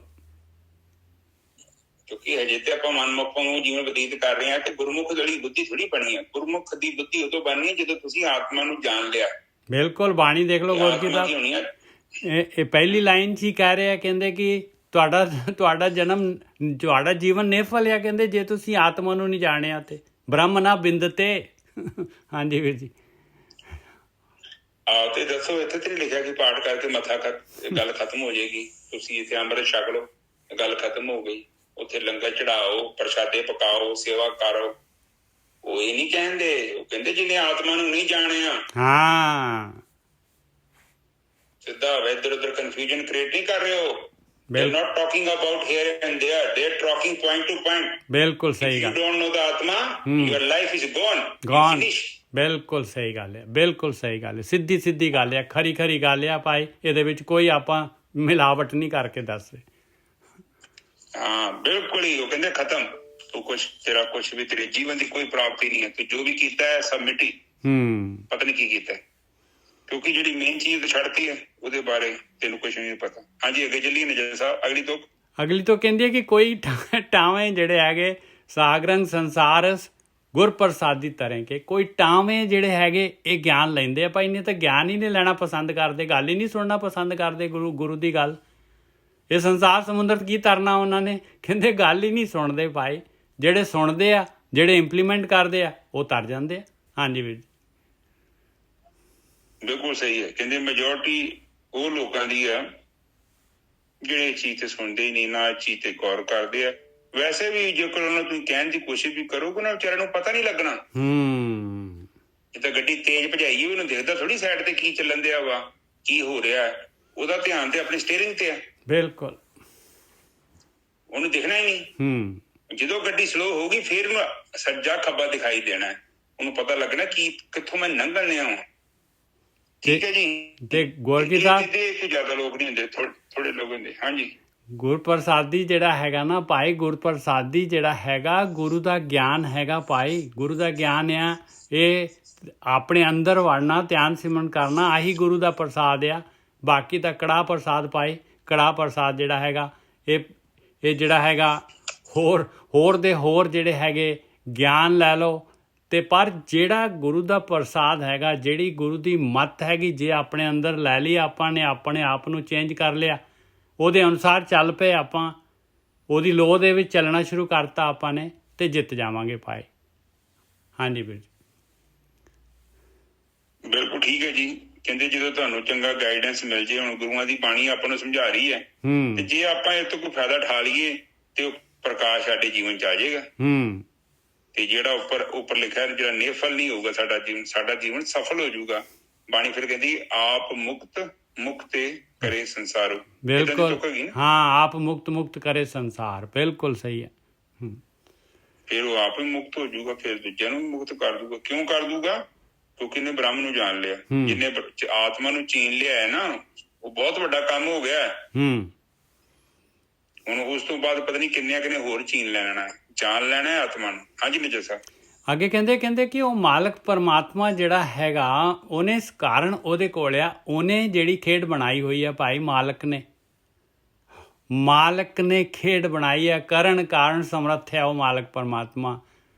ਉਹਦੇ ਇਸ ਖੇਡ ਨੂੰ ਖੇਡੇ ਬਗੈਰ ਆਪਾਂ ਨੂੰ ਜਿਹੜਾ ਹੈਗਾ, ਆਪਣੇ ਕੋਲ ਕੋਈ ਆਪਸ਼ਨ ਨਹੀਂ ਹੈਗੀ, ਕਿਉਂਕਿ ਆਪਾਂ ਕਿਰਤ ਹੈਗੇ, ਉਹ ਕਰਤਾ ਹੈਗਾ। ਕਰਨ ਕਾਰਨ ਸਮਰੱਥ ਹੈ, ਕਹੋ ਨਾਨਕ ਵਿਚਾਰ। ਇਹ ਗੱਲ ਨੂੰ ਵਿਚਾਰ ਲਾ ਪਿਆਰਿਆ, ਆਹ ਗੱਲ ਨੂੰ ਵਿਚਾਰ ਲਾ। ਕਾਰਨ ਕਰਤੇ ਵਸ ਹੈ, ਜਿਹਨੇ ਕੱਲ ਰੱਖੀ ਧਾਰ। ਉਸੇ ਮਾਲਕ ਦੇ ਕੋਲ ਆ, ਉਸੇ ਮਾਲਕ ਨੇ ਕਾਮ ਕ੍ਰੋਧ ਲੋਭ ਮੋਹ ਹੰਕਾਰ, ਇਹ ਜਿਹੜੇ ਮਾਇਆ ਇਹ ਸਾਰੇ ਲਾਏ ਆ। ਉਸੇ ਨੇ ਮਾਇਆ ਜਿਹੜੀ ਹੈ, ਵਿਚਾਰ ਜਿਹੜੇ ਤੇਰੇ ਅੰਦਰ ਉੱਠ ਰਹੇ, ਮਾਇਆ ਦੀ ਖਿੱਚਾਂ ਜਿਹੜੀਆਂ ਤੇਰੇ ਅੰਦਰ ਹੈਗੀਆਂ, ਸਰੀਰ ਦੀ ਖਿੱਚ ਹੈਗੀ, ਜਿਹੜੀ ਹਉਮੈ ਹੈਗੀ, ਸਾਰੀ ਇਹ ਮਾਲਕ ਪਰਮਾਤਮਾ ਨੇ ਪਰਪਸਲੀ ਜਿਹੜੀਆਂ ਹੈਗੀਆਂ ਇਹ ਚੀਜ਼ਾਂ ਕ੍ਰੀਏਟ ਕੀਤੀਆਂ ਆ। ਔਰ ਉਸੇ ਕੋਲ ਕਲਾ ਹੈਗੀ ਇਸ ਚੋਂ ਨਿਕਲਣ ਦੀ, ਜਿਹਨੇ ਕੱਲ ਰੱਖੀ ਤਾਰ। ਸਾਰਾ ਸੰਸਾਰ, ਸਾਰੇ ਜੀਵ ਉਸੇ ਦੇ ਨਾਲ ਇਹ ਕਠਪੁਤਲੀਆਂ ਤੁਰਦੀਆਂ, ਗੱਲਾਂ ਬਾਤਾਂ ਕਰਦੀਆਂ ਫਿਰਦੀਆਂ ਹੈ ਭਾਈ। ਇਹ ਹਵਾ ਜਿਹੜੀ ਹੈਗੀ ਆ, ਹਵਾ ਨੇ ਜਿਹੜਾ ਹੈਗਾ ਇਹ ਸਰੀਰ ਔਰ ਜੀਵ ਆਤਮਾ, ਦੇਖ ਲਓ ਸਰੀਰ ਦੇ ਅੰਦਰ ਦੋਨਾਂ ਦਾ ਕੰਬੀਨੇਸ਼ਨ ਹਵਾ ਨੇ ਕੀਤਾ ਹੋਇਆ। ਹਵਾ ਹੈਗੀ ਭਾਈ ਜੋੜਨ ਵਾਲੀ ਇਹਨੂੰ। ਜਦ ਸਵਾਸ, ਇੱਕ ਵੀ ਸਵਾਸ ਖਤਮ ਹੋਈ, ਹਵਾ ਖਤਮ ਹੋਈ, ਜਦ ਇਹ ਜਿਹੜੀ ਢਹਿ ਢੇਰੀ ਹੋ ਜਾਣੀ, ਖਿਲਰ ਜਾਣੀ ਹੈ ਭਾਰੀ ਸਾਰੀਆਂ ਜਿਹੜਾ ਸਰੀਰ। ਹਾਂਜੀ ਵੀਰ ਜੀ, ਹਾਂਜੀ ਠੀਕ ਹੈ ਜੀ। ਪਰਮਾਤਮਾ ਨੇ ਆਪ ਹੀ ਇਹ ਸਾਰੀ ਲੀਲਾ ਕੀਤੀ ਹੈ ਤੇ ਰਚੀ ਹੈ। ਔਰ ਲੀਲਾ ਰਚ ਕੇ ਕਿਤੇ ਇਹ ਲੀਲਾ ਤੋਂ ਦੂਰ ਨਹੀਂ ਚਲ ਗਿਆ, ਲੀਲਾ ਉਹਦੇ ਅੰਦਰ ਹੀ ਰਚੀ ਹੈ। ਬਿਲਕੁਲ ਉਹਦੇ ਅੰਦਰ ਹੀ ਹੈਗੀ ਆ। ਔਰ ਦੇਖ ਰਿਹਾ ਹੈ ਪੂਰੀ ਜਿਹੜੀ ਹੈਗੀ, ਪੂਰਾ ਦੇਖ ਰਿਹਾ ਕੌਣ ਕੀ ਕਰ ਰਿਹਾ ਹੈ, ਕੌਣ ਕਿਸ ਨੂੰ ਕੀ ਚਾਹੀਦਾ ਹੈ, ਉਹ ਸਾਰਿਆਂ ਨੂੰ ਜਿਹੜਾ ਥਾਂ ਹੀ ਕਰ ਰਿਹਾ। ਹਾਂਜੀ ਵੀਰ ਜੀ, ਆਪ ਜਸਟ ਦੇਖੋ ਕਿੰਨਾ ਸਮਾਰਟ ਹੈ ਉਹ ਆਮ ਮੇਰੇ ਤੁਹਾਡੇ ਵਰਗਾ ਥੋੜੀ ਹੈਗਾ। ਆਪਣਾ ਲਿਮਟਿਡ ਆ ਗਿਆਨ, ਆਪਾਂ ਨੂੰ ਕੁਛ ਨਹੀਂ ਪਤਾ, ਆਪਾਂ ਨੂੰ ਤੇ ਵੀ ਨਹੀਂ ਪਤਾ ਆਪਣੇ ਸਰੀਰ ਚ ਕੀ ਹੋ ਰਿਹਾ, ਪਰ ਸਰੀਰ ਨੂੰ ਡਿਜ਼ਾਈਨ ਕਰਨ ਵਾਲਾ ਉਹ ਖੁਦ ਹੈ, ਆਪਣੇ ਅੰਦਰ ਹੀ ਬਣਾ ਲੈਂਦਾ। ਠੀਕ ਹੈ ਜੀ। ਤੇ ਇਹ ਨਹੀਂ ਹੈ ਕਿ ਚੀਜ਼ ਬਣਾ ਕੇ ਸੰਸਾਰ ਤੋਂ ਬ੍ਰਹਮ ਵੱਖ ਹੋ ਗਿਆ, ਬ੍ਰਹਮ ਇਹਦੇ ਅੰਦਰ ਹੀ ਬੈਠਾ ਹੈ। ਇਹ ਜਦੋਂ ਬਿਲਸ ਜਾਏਗਾ ਸੰਸਾਰ ਤੇ ਫਿਰ ਇਕੱਲਾ ਬ੍ਰਹਮ ਰਹਿ ਜਾਏਗਾ। ਇਸੇ ਹੀ ਤਰ੍ਹਾਂ ਇਹਨਾਂ ਪੰਜਾਂ ਤੱਤਾਂ ਨੂੰ ਤੁਸੀਂ ਜੀਂਦੇ ਜੀ ਆਪਣੇ ਸਰੀਰ ਤੋਂ ਅਲੱਗ ਕਰਨਾ ਹੈ। ਕਿੱਦਾਂ ਅਲੱਗ ਕਰਨਾ ਹੈ? ਭਗਤੀ ਦੇ ਰਾਹੀਂ। ਕਿੱਦਾਂ ਅਲੱਗ ਕਰਨਾ? ਧਿਆਨ ਨੂੰ ਇਕਾਗਰ ਕਰਨਾ ਹੈ, ਤੇ ਆਪਣੇ ਆਪ ਹੀ ਤੁਸੀਂ ਇਸ ਸੰਸਾਰ ਤੋਂ ਅੱਗੇ ਨਹੀਂ ਜਾਣਾ। ਫਿਰ ਕਿਹਨੂੰ ਜਾਣੋਗੇ? ਉਸ ਬ੍ਰਹਮ ਨੂੰ ਜਾਣੋਗੇ। ਔਰ ਜਦੋਂ ਉਹਨੂੰ ਬ੍ਰਹਮ ਨੂੰ ਜਾਣ ਲਿਆ ਫਿਰ ਕੀ ਹੋਊਗਾ? ਫਿਰ ਅਗਿਆਨ ਅਵਿਦਿਆ ਭਰਮ ਖਤਮ ਹੋ ਜਾਏਗਾ। ਹਾਂਜੀ ਵਿਜੇ ਸਾਹਿਬ, ਤੁਸੀਂ ਗੌਰਕੀ ਸਾਹਿਬ ਅਗਲੀ ਜਿਹੜੀ ਹੈਗੀ ਪੌੜੀ ਆ ਨਾ, ਉਹ ਪਹਿਲਾਂ ਹੀ ਦੱਸਤੀ ਆ। ਠੀਕ ਹੈ। ਪੌੜੀ ਖਸਮੈ ਕੈ ਦਰਬਾਰ ਢਾਡੀ ਵਸਿਆ। ਦੇਖ ਲਓ, ਕਹਿੰਦੇ ਜਿਹੜਾ ਭਗਤੀ ਕਰਦਾ ਹੈ ਉਹ ਢਾਡੀ ਜਿਹੜਾ ਹੈਗਾ ਪਰਮੇਸ਼ਰ ਦੀ ਸਿਫਤ ਸਲਾਹ ਕਰਦਾ ਹੈ, ਕਿੱਥੇ ਜਾ ਕੇ ਵਾਸਾ ਹੋ ਜਾਂਦਾ ਉਹਦਾ? ਕਹਿੰਦੇ ਉਹ ਮਾਲਕ ਦੇ ਦਰਬਾਰ 'ਚ ਵਾਸਾ ਹੋ ਜਾਂਦਾ ਉਹਦਾ ਭਾਈ, ਉਹਦੇ ਮਹਿਲ 'ਚ ਵਾਸਾ ਹੋ ਜਾਂਦਾ। ਮਾਲਕ ਦਾ ਮਹਿਲ ਕਿੱਥੇ ਹੈ? ਆਪਣੇ ਅੰਦਰ ਹੀ ਹੈਗਾ ਭਾਈ, ਆਤਮਾ 'ਚ ਵਾਸਾ ਹੋ ਜਾਂਦਾ ਉਹਦਾ। ਖਸਮੈ ਕੇ ਦਰਬਾਰ ਢਾਡੀ ਵਸਿਆ, ਸੱਚਾ ਖਸਮ ਕਲਾਣ ਕਮਲ ਵਿਗਸਿਆ। ਕਿਵੇਂ ਵਸ ਗਿਆ ਭਾਈ? ਕਹਿੰਦੇ ਉਹ ਸੱਚਾ ਖਸਮ ਕਰ ਲਿਆ ਉਹਨੇ, ਉਹਦੀ ਕਲਾਣ ਕੀਤੀ। ਕਲਾਣ ਕੀ ਹੁੰਦੀ ਆ? ਢਾਡੀ ਜਿਹੜਾ ਹੈਗਾ ਜੋ ਸਿਫਤ ਕਰਦਾ ਆ ਉਹ ਆ ਕਲਾਣ ਭਾਈ। ਜੋ ਸਿਫਤ ਸਲਾਹ ਕਰਦਾ, ਜੋ ਭਗਤੀ ਕਰਦਾ ਹੈ, ਉਹਦੇ ਨਾਲ ਕੀ ਹੋ ਗਿਆ? ਉਹਦੇ ਨਾਲ ਉਹਦਾ ਕਮਲ ਜਿਹੜਾ ਸਿੱਧਾ ਹੋ ਗਿਆ ਭਾਈ, ਵਿਗਸ ਗਿਆ। ਜਿਹੜਾ ਮੁਰਝਾਇਆ ਹੋਇਆ ਸੀ, ਜਿਹਦੇ ਅੰਦਰ ਵਿਸ਼ੇ ਵਿਕਾਰਾਂ ਦਾ ਜਲ ਸੀਗਾ, ਜਿਹੜੇ ਸੰਸਕਾਰ ਪਾਏ ਹੋਏ ਸੀਗੇ, ਉਹ ਸਾਰੇ ਦੇ ਸਾਰੇ ਜਲ ਨਿਕਲ ਗਿਆ, ਸਿੱਧਾ ਹੋ ਗਿਆ ਕਮਲ ਭਾਈ। ਅੰਮ੍ਰਿਤ ਹੁਣ ਉਹਦੇ ਅੰਦਰ ਅੰਮ੍ਰਿਤ ਆ ਜਾਣਾ। ਖਸਮੋਂ ਪੂਰਾ ਪਾਏ ਮਨੋ ਰਹੱਸਿਆ। ਕਹਿੰਦੇ ਉਸ ਖਸਮ ਤੋਂ ਪੂਰਾ ਪਾ ਲਿਆ ਉਹਨੇ ਭਾਈ, ਪੂਰਾ ਹੋ ਗਿਆ। ਪਹਿਲਾਂ ਅਧੂਰਾ ਸੀਗਾ, ਹੁਣ ਪੂਰਾ ਹੋ ਗਿਆ। ਖਸਮੋਂ ਪੂਰਾ ਪਾਏ ਮਨੋ ਰਹੱਸਿਆ। ਕਹਿੰਦੇ ਮਨ ਦੇ ਵਿੱਚ ਕੀ ਹੋ ਗਿਆ? ਕਹਿੰਦੇ ਰਹੱਸ ਆ ਗਿਆ। ਰਹੱਸ ਕਿਹਨੂੰ ਕਹਿੰਦੀ ਹੈ ਬਾਣੀ? ਰਹੱਸ ਖੁਸ਼ੀ ਨੂੰ ਕਹਿੰਦੀ ਹੈ ਬਾਣੀ। ਆਨੰਦ ਆ ਗਿਆ, ਸੱਚ ਚਿੱਤ ਆਨੰਦ ਹੋ ਗਿਆ ਉਹ। ਖਸਮੋਂ ਪੂਰਾ ਪਾਏ ਮਨੋ ਰਹੱਸਿਆ, ਦੁਸ਼ਮਨ ਕੱਢੇ ਮਾਰ ਸੱਜਣ ਸਰਸਿਆ। ਕਹਿੰਦੇ ਦੁਸ਼ਮਣ ਕਾਮ ਕ੍ਰੋਧ ਲੋਭ ਮੋਹ ਹੰਕਾਰ ਇਹ ਪਾਸੇ ਕਰਤੇ, ਇਹ ਹੱਥ ਜੋੜਨ ਲੱਗ ਪਏ, ਪਟੇ ਪੈ ਗਏ ਇਹਨਾਂ ਦੇ ਗਲ 'ਚ। ਕਹਿੰਦੇ ਸਾਨੂੰ ਨਾ ਬਾਹਰ ਕੱਢ ਭਾਈ, ਕਿਤੇ ਔਖੇ ਸੌਖੇ ਵੇਲੇ ਤੇਰੇ ਕੰਮ ਆ ਜਾਵਾਂਗੇ। ਰਹਿਣ ਦੇ ਇੱਥੇ ਬੈਠੇ ਹਾਂ ਅਸੀਂ, ਟਿਕ ਕੇ ਬੈਠੇ ਹਾਂ। ਤੇ ਸੱਜਣ ਸਰਸਿਆ, ਸੱਜਣ ਜਿਹੜੇ ਆ ਸਤ ਸੰਤੋਖ ਦਇਆ ਧਰਮ ਧੀਰਜ ਇਹ ਗੁਣ ਆ ਗਏ। ਔਰ ਗਿਆਨ ਇੰਦਰੀਆਂ ਜਿਹੜੀਆਂ ਚਾਰੋਂ ਪਾਸੇ ਜਿਹੜੀਆਂ ਹੈਗੀਆਂ ਇਹ ਮਾਇਆ ਦੇ ਵਿੱਚ ਕਾਮ ਕ੍ਰੋਧ ਲੋਭ ਮੋਹ ਹੰਕਾਰ ਵੱਲ ਇਹਨਾਂ ਦੇ ਨਾਲ ਹੀ ਜੁੜੀਆਂ ਰਹਿੰਦੀਆਂ ਸੀਗੀਆਂ, ਉਹ ਹੁਣ ਜਿਹੜੀਆਂ ਹੈਗੀਆਂ ਉਹ ਵੀ ਸਿਫਤ ਸਲਾਹ ਕਰਨ ਲੱਗ ਪਈਆਂ ਭਾਈ, ਸਹਾਇਤਾ ਕਰਨ ਲੱਗ ਪਈਆਂ। ਸੱਚਾ ਸਤਿਗੁਰ ਸੇਵਨ ਸੱਚਾ ਮਾਰਗ ਦੱਸਿਆ। ਕਹਿੰਦੇ ਹੋਇਆ ਕਿਵੇਂ ਇਹ ਸਾਰਾ ਕੁਛ? ਕਹਿੰਦੇ ਸੱਚੇ ਸਤਿਗੁਰੂ ਦੇ ਅਨੁਸਾਰ ਜੋ ਬ੍ਰਹਮ ਗਿਆਨੀ ਕਹਿ ਰਹੇ ਸੀਗੇ, ਜੋ ਗੁਰੂ ਕਹਿ ਰਹੇ ਸੀਗੇ, ਜੋ ਗੁਰੂ ਦੀ ਮੱਤ ਸੀਗੀ, ਉਹਦੇ ਅਨੁਸਾਰ ਸੇਵਾ ਕੀਤੀ। ਸੱਚਾ ਸਤਿਗੁਰ ਸੇਵਨ ਜਿਨ੍ਹਾਂ ਨੇ ਕੀਤੀ, ਜਿਨ੍ਹਾਂ ਨੇ ਆਹ ਸੇਵਾ ਕੀਤੀ, ਕਿਵੇਂ ਆ ਗਈ ਉਹਨਾਂ ਨੂੰ ਇਹ ਮੱਤ? ਕਹਿੰਦੇ ਸੱਚਾ ਮਾਰਗ ਦੱਸਿਆ, ਗੁਰੂ ਨੇ ਦੱਸਿਆ। ਸੱਚੇ ਸਤਿਗੁਰੂ ਨੇ ਸੱਚਾ ਮਾਰਗ ਦੱਸ ਦਿੱਤਾ। ਕੀ ਦੱਸਿਆ? ਸੱਚਾ ਸ਼ਬਦ ਵਿਚਾਰ ਕਾਲ ਵਿਧੰਸਿਆ। ਕਹਿੰਦੇ ਸੱਚੇ ਸ਼ਬਦ ਦੀ ਵਿਚਾਰ ਦੱਸਤੀ ਭਾਈ, ਧਿਆਨ ਸਿਮਰਨ ਦੀ ਵਿਚਾਰ ਦੱਸ ਦਿੱਤੀ। ਇਹਦੇ ਨਾਲ ਕਾਲ ਜਿਹੜਾ ਸੀਗਾ ਹਮੇਸ਼ਾ ਜਿਹੜਾ ਹੈਗਾ ਆਪਣੀ ਮਨੁੱਖ ਜੂਨ ਫਿਰ ਪਾ ਕੇ ਫਿਰ ਜਿਹੜਾ ਹੈਗਾ ਆਪਾਂ ਨੂੰ ਜਿਹੜਾ ਹੈਗਾ ਮਾਰ ਦਿੰਦਾ ਸੀ। ਕਹਿੰਦੇ ਉਹਨੇ ਕਾਲ ਨੂੰ ਹੀ ਮਾਰ ਲਿਆ, ਹੁਣ ਨਹੀਂ ਉਹ ਜੂਨਾਂ ਦੇ ਵਿੱਚ ਪਾ ਸਕਦਾ ਭਾਈ। ਐਸੇ ਜਨਮ ਦੇ ਵਿੱਚ ਜਿਹੜਾ ਹੈਗਾ ਉਹਨੇ ਸਫਲਤਾ ਪ੍ਰਾਪਤ ਕਰ ਲਈ। ਢਾਡੀ ਕਥੇ ਅਕਥ ਸ਼ਬਦੇ ਸਵਾਰਿਆ। ਹੁਣ ਅਕਥ ਨੂੰ ਕਥਨਾ ਹੈਗਾ ਭਾਈ। ਅਕਥ ਜਿਹੜਾ ਕਥਿਆ ਨਹੀਂ ਜਾਂਦਾ, ਜਿਹੜਾ ਬਿਆਨ ਤੋਂ ਬਾਹਰ ਹੈਗਾ, ਉਹਨੂੰ ਕਥਨਾ ਕਿਵੇਂ ਆ? ਅਕਥ ਨੂੰ ਕਥਨਾ ਹੈਗਾ ਤੇ ਪ੍ਰੈਕਟੀਕਲ ਕਰਕੇ ਕਥਿਆ ਜਾਣਾ ਹੈ ਭਾਈ। ਪ੍ਰੈਕਟੀਕਲ ਕਰਕੇ ਜਿਹੜਾ ਹੈਗਾ ਉਹ ਚੀਜ਼ ਆਪਾਂ ਨੂੰ ਜੋ ਬਾਣੀ ਕਹਿ ਰਹੀ ਆ ਉਹਦਾ ਆਪਾਂ ਪ੍ਰੈਕਟੀਕਲ ਕਰਾਂਗੇ ਤਾਂ ਜਿਹੜਾ ਹੈਗਾ ਉਹਨੂੰ ਕਥਿਆ ਆਪਾਂ ਨੇ, ਉਹਨੂੰ ਉਹਦੀ ਸੱਚਾਈ ਤਾਂ ਆਪਣੇ ਪੱਲੇ ਪਈ। ਢਾਡੀ ਕਥੇ ਅਕਥ ਸ਼ਬਦੇ ਸਵਾਰਿਆ। ਸ਼ਬਦ ਦੇ ਦੁਆਰਾ, ਧਿਆਨ ਸਿਮਰਨ ਦੇ ਦੁਆਰਾ ਉਹਦਾ ਜੀਵਨ ਸਵਾਰਿਆ ਗਿਆ। ਨਾਨਕ ਗੁਣ ਗਹਿ ਰਾਸ ਹਰ ਜੀਉ ਮਿਲੇ ਪਿਆਰਿਆ। ਕੀ ਹੋ ਗਿਆ? ਕਹਿੰਦੇ ਗੁਣਾਂ ਦੀ ਰਾਸ਼ੀ ਲੈ ਲਈ ਉਹਨੇ, ਗੁਣ ਉਹਦੇ ਅੰਦਰ ਗੁਣ ਧਾਰਨ ਕਰੀ ਗਿਆ। ਅਵਗੁਣ ਆਪਣੇ ਆਪ ਚਲੇ ਗਏ, ਪ੍ਰਕਾਸ਼ ਆਈ ਗਿਆ, ਅੰਧੇਰਾ ਚਲਾ ਗਿਆ। ਤੇ ਆਖਰੀ ਕੀ ਹੋਇਆ ਫਿਰ? ਹਰ ਜੀਉ ਮਿਲੇ ਪਿਆਰਿਆ। ਕਹਿੰਦੇ ਅੰਦਰ ਜਿਹੜੀ ਹੈਗੀ ਜੋਤ ਲਿਸ਼ਕਾਰੇ ਮਾਰਨ ਲੱਗ ਪਈ, ਆਤਮਾ ਲਿਸ਼ਕਾਰੇ ਮਾਰਨ ਲੱਗ ਪਈ ਭਾਈ। ਪਰਮਾਤਮਾ ਦੇ ਨਾਲ ਪਰਮਾਤਮਾ ਪ੍ਰਗਟ ਹੋ ਗਿਆ। ਹਾਂਜੀ ਵੀਰ ਜੀ। ਹਾਂਜੀ ਠੀਕ ਹੈ। ਸਾਧ ਸੰਗਤ ਜੀ ਦੇਖੋ, ਖਸਮੇ ਕੇ ਦਰਬਾਰ ਢਾਡੀ ਵਸਿਆ। ਵਸਿਆ ਮਤਲਬ ਕਿ ਤੁਹਾਨੂੰ ਕਿਹਾ ਨਾ, ਤੁਹਾਡੀ ਸੁਰਤੀ ਉੱਥੇ ਲੀਨ ਹੋ ਜਾਣੀ ਹੈ। ਜਿਹੜਾ ਆਉਣ ਜਾਣ ਦਾ ਸਿਸਟਮ ਹੈ ਨਾ ਉਹ ਬੰਦ ਹੋ ਜਾਣਾ ਹੈ। ਵਸਿਏ ਦੀ ਗੱਲ ਕਰਦੇ। ਵਸਿਆ ਦਾ ਮਤਲਬ ਕਿ ਜਿੱਦਾਂ ਪਿੰਡ ਨਹੀਂ ਵਸ ਜਾਂਦਾ, ਟਿਕਾਣਾ ਕਰ ਲਿਆ ਲੋਕੀ। ਲੋਕੀ ਕਹਿੰਦੇ ਇੱਥੇ ਵਸਣ ਡੈ ਪਿਆ। ਇਹ ਘਰ 'ਚ ਕੋਈ ਰਹਿੰਦਾ ਨਹੀਂ ਸੀ, ਪਰ ਹੁਣ ਵਸਣ ਡੈ ਪਿਆ, ਇੱਥੇ ਆ ਗਿਆ ਕੋਈ। ਬਸ ਤੇ ਕਿੱਥੇ? ਦਰਬਾਰ ਦੇ ਵਿੱਚ। ਦਰਬਾਰ ਕਿਹੜਾ? ਉੱਥੇ ਕੋਈ ਬਿਲਡਿੰਗ ਥੋੜੀ ਬਣੀ ਹੋਈ ਹੈ। ਖਸਮ ਦਾ ਦਰਬਾਰ ਹੈਗੀ ਆਤਮਾ। ਉਹਦੇ ਵਿੱਚ ਤੁਹਾਡੀ ਸੁਰਤੀ ਦਾ ਲੀਨ ਹੋ ਜਾਣਾ, ਮਨ ਦਾ ਲੀਨ ਹੋ ਜਾਣਾ, ਚਿੱਤ ਸ਼ਾਂਤ ਹੋ ਜਾਣਾ। ਰਾਮਾਨੰਦ ਦੀ ਉਹ ਗੱਲ ਕਹਿ ਰਿਹਾ, ਕਤ ਜਾਈਏ ਰੇ ਘਰ ਲਾਗੋ ਰੰਗ, ਮੇਰਾ ਚਿੱਤ ਨਾ ਚੱਲੇ ਮਨ ਪਿਓ ਭੰਗ। ਤੇ ਕਬੀਰ ਸਾਹਿਬ ਵੀ ਕਹਿੰਦੇ ਸਹਿਜੇ ਆਓ ਜਾਓ, ਕਿਉਂਕਿ ਵਾਸਾ ਹੋ ਗਿਆ ਨਾ ਉੱਥੇ, ਆਤਮਾ 'ਚ ਬੰਦੇ ਦੀ ਪਹੁੰਚ ਹੋ ਗਈ। ਜਿਹੜਾ ਉੱਥੇ ਪਹੁੰਚ ਜਾਂਦੀ ਫਿਰ ਅਗਲੇ ਬੰਨੇ ਕੀ ਹੁੰਦਾ, ਕਹਿੰਦੇ ਸੱਚਾ ਖਸਮ ਕਲਾਣ ਕਮਲ ਵਿਗਸਿਆ। ਕਿਵੇਂ ਪਹੁੰਚ ਗਿਆ, ਕਹਿੰਦੇ ਸੱਚੇ ਖਸਮ ਦਾ ਕਲਾਣ ਕੀਤਾ। ਕਲਾਣ ਮਤਲਬ ਜਿਹੜਾ ਹੈਗਾ ਉਹਦੀ ਸਿਫਤ ਸਲਾਹ ਕੀਤੀ, ਸਿਫਤ ਸਲਾਹ ਕੀ ਹੈ, ਧਿਆਨ ਸਿਮਰਨ ਕੀਤਾ, ਤੇ ਹੋਇਆ ਕਿ ਕਮਲ ਵਿਗਸ ਗਿਆ, ਹਿਰਦਾ ਕਮਲ। ਹਾਂਜੀ ਵੀਰ। ਹਾਂ, ਉਹ ਨਾਭ ਕਮਲ ਤੁਹਾਨੂੰ ਦੱਸਿਆ ਪਹਿਲਾਂ ਵੀ ਕਈ ਵਾਰੀ ਕਿ ਨਾਭ ਕਮਲ ਇਨਸਾਨ ਜਿਹੜਾ ਨਾ ਆਪਣੀਆਂ ਕਿਰਤ ਤੇ ਕਰਮ ਦੇ ਨਾਲ ਕੀ ਕਰਦਾ, ਉਹਨੂੰ ਮੋਢਾ ਕਰ ਲੈਂਦਾ। ਫਿਰ ਉਹ ਸੰਸਾਰ 'ਚ ਹੀ ਉਹਦਾ ਜਿਹੜਾ ਮੂਵਮੈਂਟ ਹੁੰਦੀ ਸੰਸਾਰ ਦੇ ਵਿੱਚ, ਉਹ ਰਾਜ ਭਾਗ ਚਾਹੁੰਦਾ ਹੈ, ਧੀਆਂ ਪੁੱਤਾਂ ਦੇ ਪਿੱਛੇ, ਨੌਕਰੀਆਂ ਐਰਾ ਵਗੈਰਾ। ਜ਼ਿਆਦਾਤਰ ਜਿਹੜੀ ਉਹਦੀ ਸੋਚ ਹੈ ਉਹ ਪਦਾਰਥਵਾਦੀ ਸੋਚ ਹੋ ਜਾਂਦੀ ਹੈ। ਠੀਕ ਹੈ ਜੀ। ਤੇ ਨਾਭ ਕਮਲ ਜਦੋਂ ਸਿੱਧਾ ਹੋ ਜਾਂਦਾ ਹੈ ਫਿਰ ਕੀ ਕਰਦਾ ਹੈ, ਇਹ ਸੰਸਾਰ ਥੱਲੇ ਰਹਿ ਜਾਂਦਾ ਹੈ। ਸੰਸਾਰ ਦਾ ਮਤਲਬ ਸਭ ਤੋਂ ਪਹਿਲਾਂ ਜਿਹੜਾ ਹੈ ਤੁਹਾਨੂੰ ਕਾਮ, ਕ੍ਰੋਧ, ਲੋਭ, ਮੋਹ, ਹੰਕਾਰ, ਇਹਨਾਂ ਤੋਂ ਉੱਪਰ ਉੱਠੋਗੇ।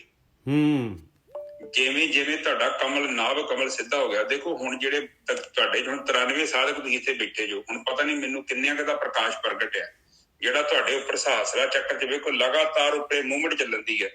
ਉਸ ਤੋਂ ਬਾਅਦ ਜਿਹੜਾ ਆਗਿਆ ਚੱਕਰ ਆ, ਅਗਲੇ ਬੰਨੇ ਤੁਹਾਡੀ ਅੱਖਾਂ ਦੇ ਭਰੋਟਿਆਂ ਦੇ ਵਿਚਕਾਰ ਲਗਾਤਾਰ ਉੱਥੇ ਪ੍ਰਾਣ ਊਰਜਾ ਜਾ ਰਹੀ ਹੈ।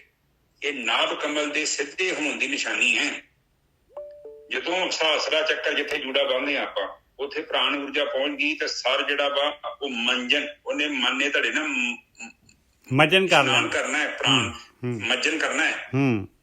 ਪਰ ਕਿਤੇ ਨਾ ਮਨ ਮੱਜਨ ਕੀਆ ਤੇ ਥਾਈ ਮਨ, ਹਾਂ, ਉੱਥੇ ਜਾ ਕੇ ਇਸ਼ਨਾਨ ਕਰਦਾ। ਫਿਰ ਇਸ਼ਨਾਨ ਕਰਕੇ ਕੀ ਕਰਦਾ, ਜਿੱਦਾਂ ਆਪਾਂ ਗਿੱਟਿਆਂ ਤੋਂ ਮੈਲ ਨਹੀਂ ਲਾ ਲੈਂਦੇ ਝਾਵਾ ਮਾਰ ਮਾਰ ਕੇ, ਇਸੇ ਤਰ੍ਹਾਂ ਮਨ ਕੀ ਕਰਦਾ, ਇਸ ਮਨ ਕੋ ਜਨਮ ਜਨਮ ਕੀ ਮਲ ਲੱਗੀ ਕਾਲਾ ਹੁਆ ਸੋ। ਫਿਰ ਆਪਣੀ ਸਾਰੀ ਮੈਲ ਲਾ ਦਿੰਦਾ। ਕਿੱਦਾਂ ਮਾਲ ਲੈਂਦਾ, ਉਹ ਕਿੱਥੇ ਕੋਈ ਏਦਾਂ ਪਾਣੀ ਨਹੀਂ ਚਾਹੀਦਾ, ਉੱਥੇ ਪ੍ਰਾਣ ਊਰਜਾ ਚਾਹੀਦੀ, ਆਤਮਾ ਦੀ ਪਵਿੱਤਰ ਊਰਜਾ।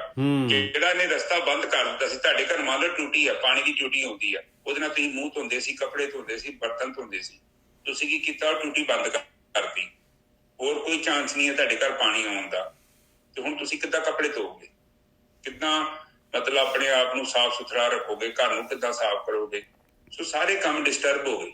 ਇਸੇ ਹੀ ਤਰ੍ਹਾਂ ਜਿਹੜਾ ਬੰਦਾ ਆਪਣੀ ਨਿਰਮਲ ਧਾਰਾ ਪਤਾ ਕੀ ਹੈ, ਸੱਚਾਈ, ਗਿਆਨ, ਜਿਹੜਾ ਬੰਦਾ ਗਿਆਨ ਦੀਆਂ ਗੱਲਾਂ ਛੱਡ ਕੇ ਅਗਿਆਨ ਭਰਮ ਦੀਆਂ ਗੱਲਾਂ ਕਰਦਾ ਹੈ, ਇਹ ਸਾਰੇ ਬੰਦੇ ਉਹ ਨਹੀਂ ਜਿਹਨਾਂ ਟੁੱਟੀ ਬੰਦ ਕਰਦੀ ਹੈ ਬਸ। ਹੁਣ ਮਲੀਨ ਤੱਕ ਤੋਂ ਦੂਰ ਹੋਣੀ ਹੈ। ਉਹ ਨਾਭ ਕਮਲ ਤੇ ਟੇਢਾ ਹੋਏ ਨਾ ਮੁੜ ਕੇ, ਹੁਣ ਕਿਉਂਕਿ ਤੁਸੀਂ ਖੁਦ ਹੀ ਤੇ ਬੰਦ ਕਰਦੀ ਟੂਟੀ। ਬਿਲਕੁਲ। ਸਫਾਈ ਕਿੱਥੋਂ ਕਰੋਗੇ?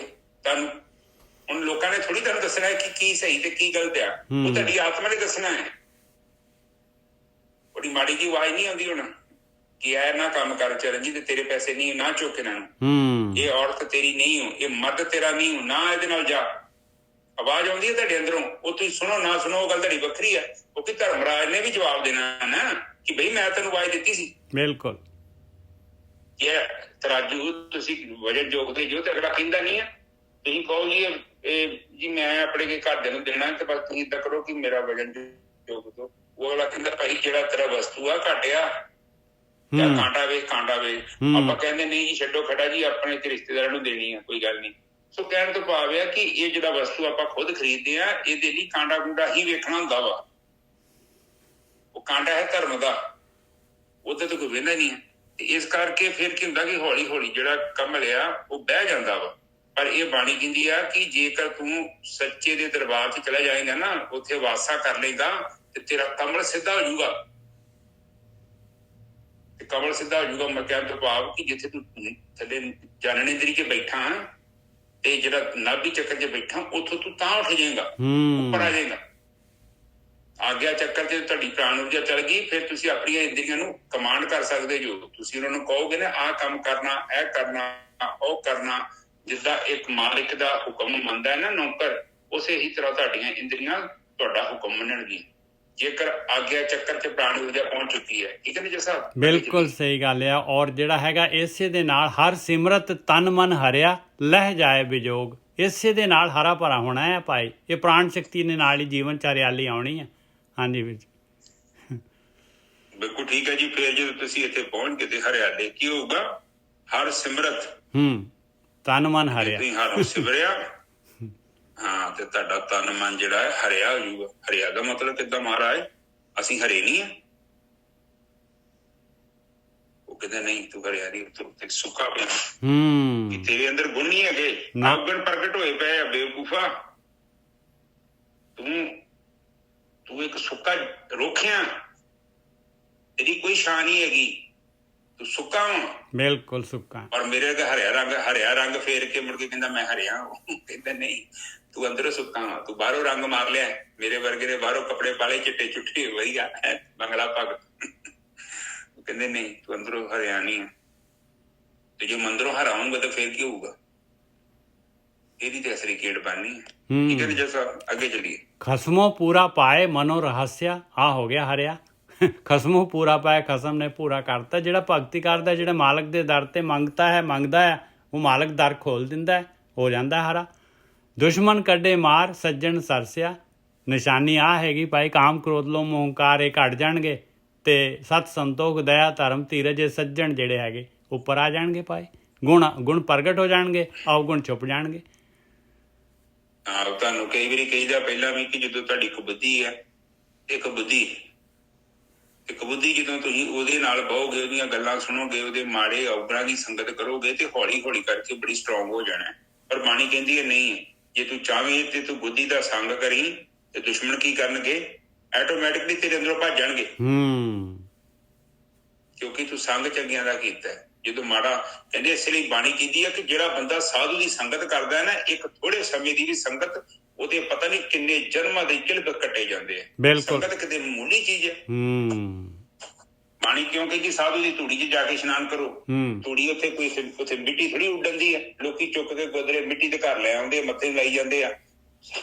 ਮਤਲਬ ਕਿ ਸਾਡੇ ਬ੍ਰਹਮ ਗਿਆਨੀ ਜਿਹੜੇ ਗੁਰੂ ਗ੍ਰੰਥ ਸਾਹਿਬ ਦੀ ਬਾਣੀ ਦੇ ਕੇ ਗਏ ਨੇ, ਇਹਨਾਂ ਦੀ ਬਾਣੀ ਦੀ ਧੂੜ ਆਪਣੇ ਸਿਰ 'ਚ ਪਾਉਣੀ ਤੇ ਉਹਨੇ ਕੀ ਕਰਨਾ ਕਿ ਤੁਹਾਡੇ ਕਿਲਬ ਕੱਟ ਦੇਣੇ ਆ, ਕਿਉਂਕਿ ਉਹ ਕਹਿਣਗੇ ਕਿ ਵੀ ਝੂਠ ਨਾ ਬੋਲੋ, ਤੇ ਆਪਣੇ ਆਪ ਹੀ ਕਿਲਬ ਕੱਟੇ ਗਏ ਨੇ ਜੀ ਸਾਹਿਬ। ਬਿਲਕੁਲ ਸਹੀ ਗੱਲ ਹੈ ਗੋਰਖੀ ਸਾਹਿਬ, ਮੈਂ ਤਾਂ ਆਪ ਦੇਖਿਆ ਉੱਥੇ ਜਿਹੜਾ ਹੈਗਾ, ਦੇਖ ਲਓ ਸ਼ੀਸ਼ਗੰਜ ਸਾਹਿਬ ਜਿਹੜੇ ਹੈਗੇ, ਉਹ ਜਿੱਥੇ ਜੋੜੇ ਝਾੜਦੇ ਆ, ਉੱਥੇ ਉਹ ਡਸਟ ਜਿਹੜੀ ਹੈਗੀ ਉਹਦੀਆਂ ਪੂੜੀਆਂ ਬਣਾ ਕੇ ਦਿੰਦੇ ਆ, ਭਾਈ ਆਹ ਰੱਖ ਲਓ ਜੇਬ ਦੇ ਵਿੱਚ, ਜਦ ਵੀ ਹਾਰਟ ਅਟੈਕ ਆਊਗਾ ਤੇ ਮੜ ਲਿਓ, ਠੀਕ ਹੋ ਜਾਊਗਾ, ਡਾਕਟਰਾਂ ਨੂੰ ਛੁੱਟੀ ਕਰ ਦਿਓ। ਉਹਦੀ ਸੁਭਾਅ ਵਾ ਉੱਥੇ, ਉਹ ਕਹਿੰਦੇ ਵੀ ਸਾਧ ਕੀ ਧੂੜ ਕਰੇ ਇਸ਼ਨਾਨ। ਹੁਣ ਸਾਧੂ ਦੀ ਧੂੜ ਤੁਸੀਂ ਲੱਭੀ ਜਾਓ, ਫਿਰ ਉਹ ਪੁੜੀਆਂ ਭਰ ਦੇਈ ਜਾਂਦੇ ਆ, ਫਿਰ ਲੈ ਆਓ ਘਰ, ਆਪਣੇ ਵੀ ਸਿਰ ਤੇ ਪਾ ਲਓ, ਲੋਕਾਂ ਦੇ ਵੀ ਪਾ ਦਿਓ, ਪਰ ਇਹਦੇ ਨਾਲ ਜੀਵਨ 'ਚ ਉਚਾਈ ਨਹੀਂ ਆਵੇਗੀ। ਬਿਲਕੁਲ ਨਹੀਂ ਆਏਗੀ। ਔਰ ਜੀਵਨ 'ਚ ਉਚਾਈ ਉਦੋਂ ਆਉਣੀ ਆ।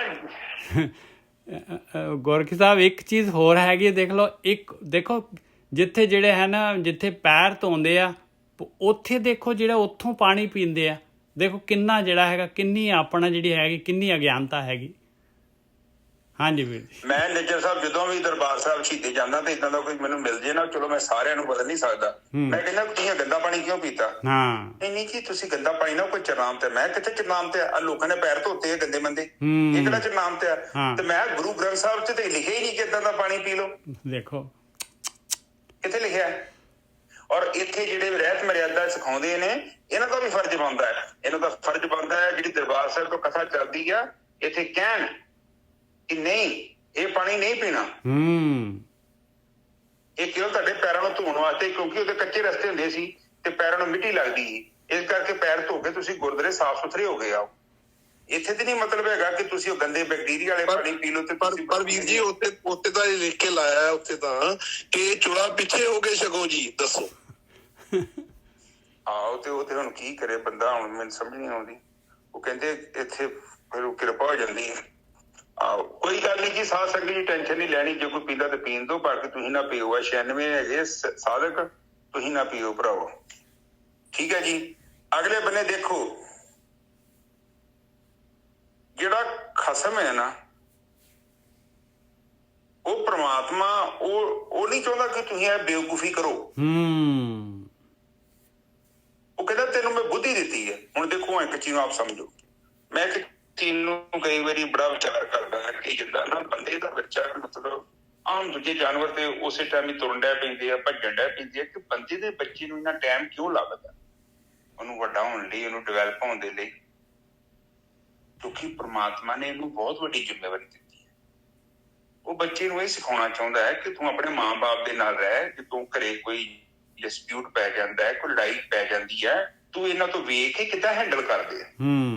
ਕੋਈ ਸਟ੍ਰੈਸ ਹੁੰਦਾ ਹੈ, ਹੁਣ ਦਫ਼ਤਰ 'ਚ ਕੋਈ ਪ੍ਰੋਬਲਮ ਹੋ ਗਈ ਆ, ਤੇਰੇ ਪਿਓ ਨੂੰ ਥੋੜੀ ਨੌਕਰੀ ਦੀ ਮੁਸ਼ਕਲ ਆ ਗਈ ਆ, ਉਹ ਘਰੇ ਆ ਕੇ ਕਿੱਦਾਂ ਵਰਤਾਓ ਕਰਦਾ ਹੈ, ਕਿੱਦਾਂ ਹੈਂਡਲ ਕਰਦਾ ਹੈ। ਮੰਮੀ ਨੇ ਇਹ ਉਦੋਂ ਕਿਹੜੇ ਸ਼ਬਦਾਂ ਦਾ ਇਸਤੇਮਾਲ ਕੀਤਾ ਜਦੋਂ ਮਤਲਬ ਘਰ ਦੀ ਕੋਈ ਹਾਲਾਤ ਏਦਾਂ ਦੇ ਹੋ ਗਏ ਸੀ ਜਿੱਥੇ ਲੜਾਈ ਹੋ ਸਕਦੀ ਸੀ, ਝਗੜਾ ਹੋ ਸਕਦਾ ਸੀ। ਇਹ ਸਾਰੇ ਗੁਣ ਆਪਾਂ ਗ੍ਰਹਿਣ ਕਰਦੇ ਹਾਂ, ਪਰ ਜੇ ਮਾਂ-ਬਾਪ ਹੀ ਉੱਥੇ ਫੇਲ ਹੋ ਰਹੇ ਆ ਤੇ ਬੱਚਿਆਂ ਨੇ ਕੀ ਸਿੱਖਣਾ?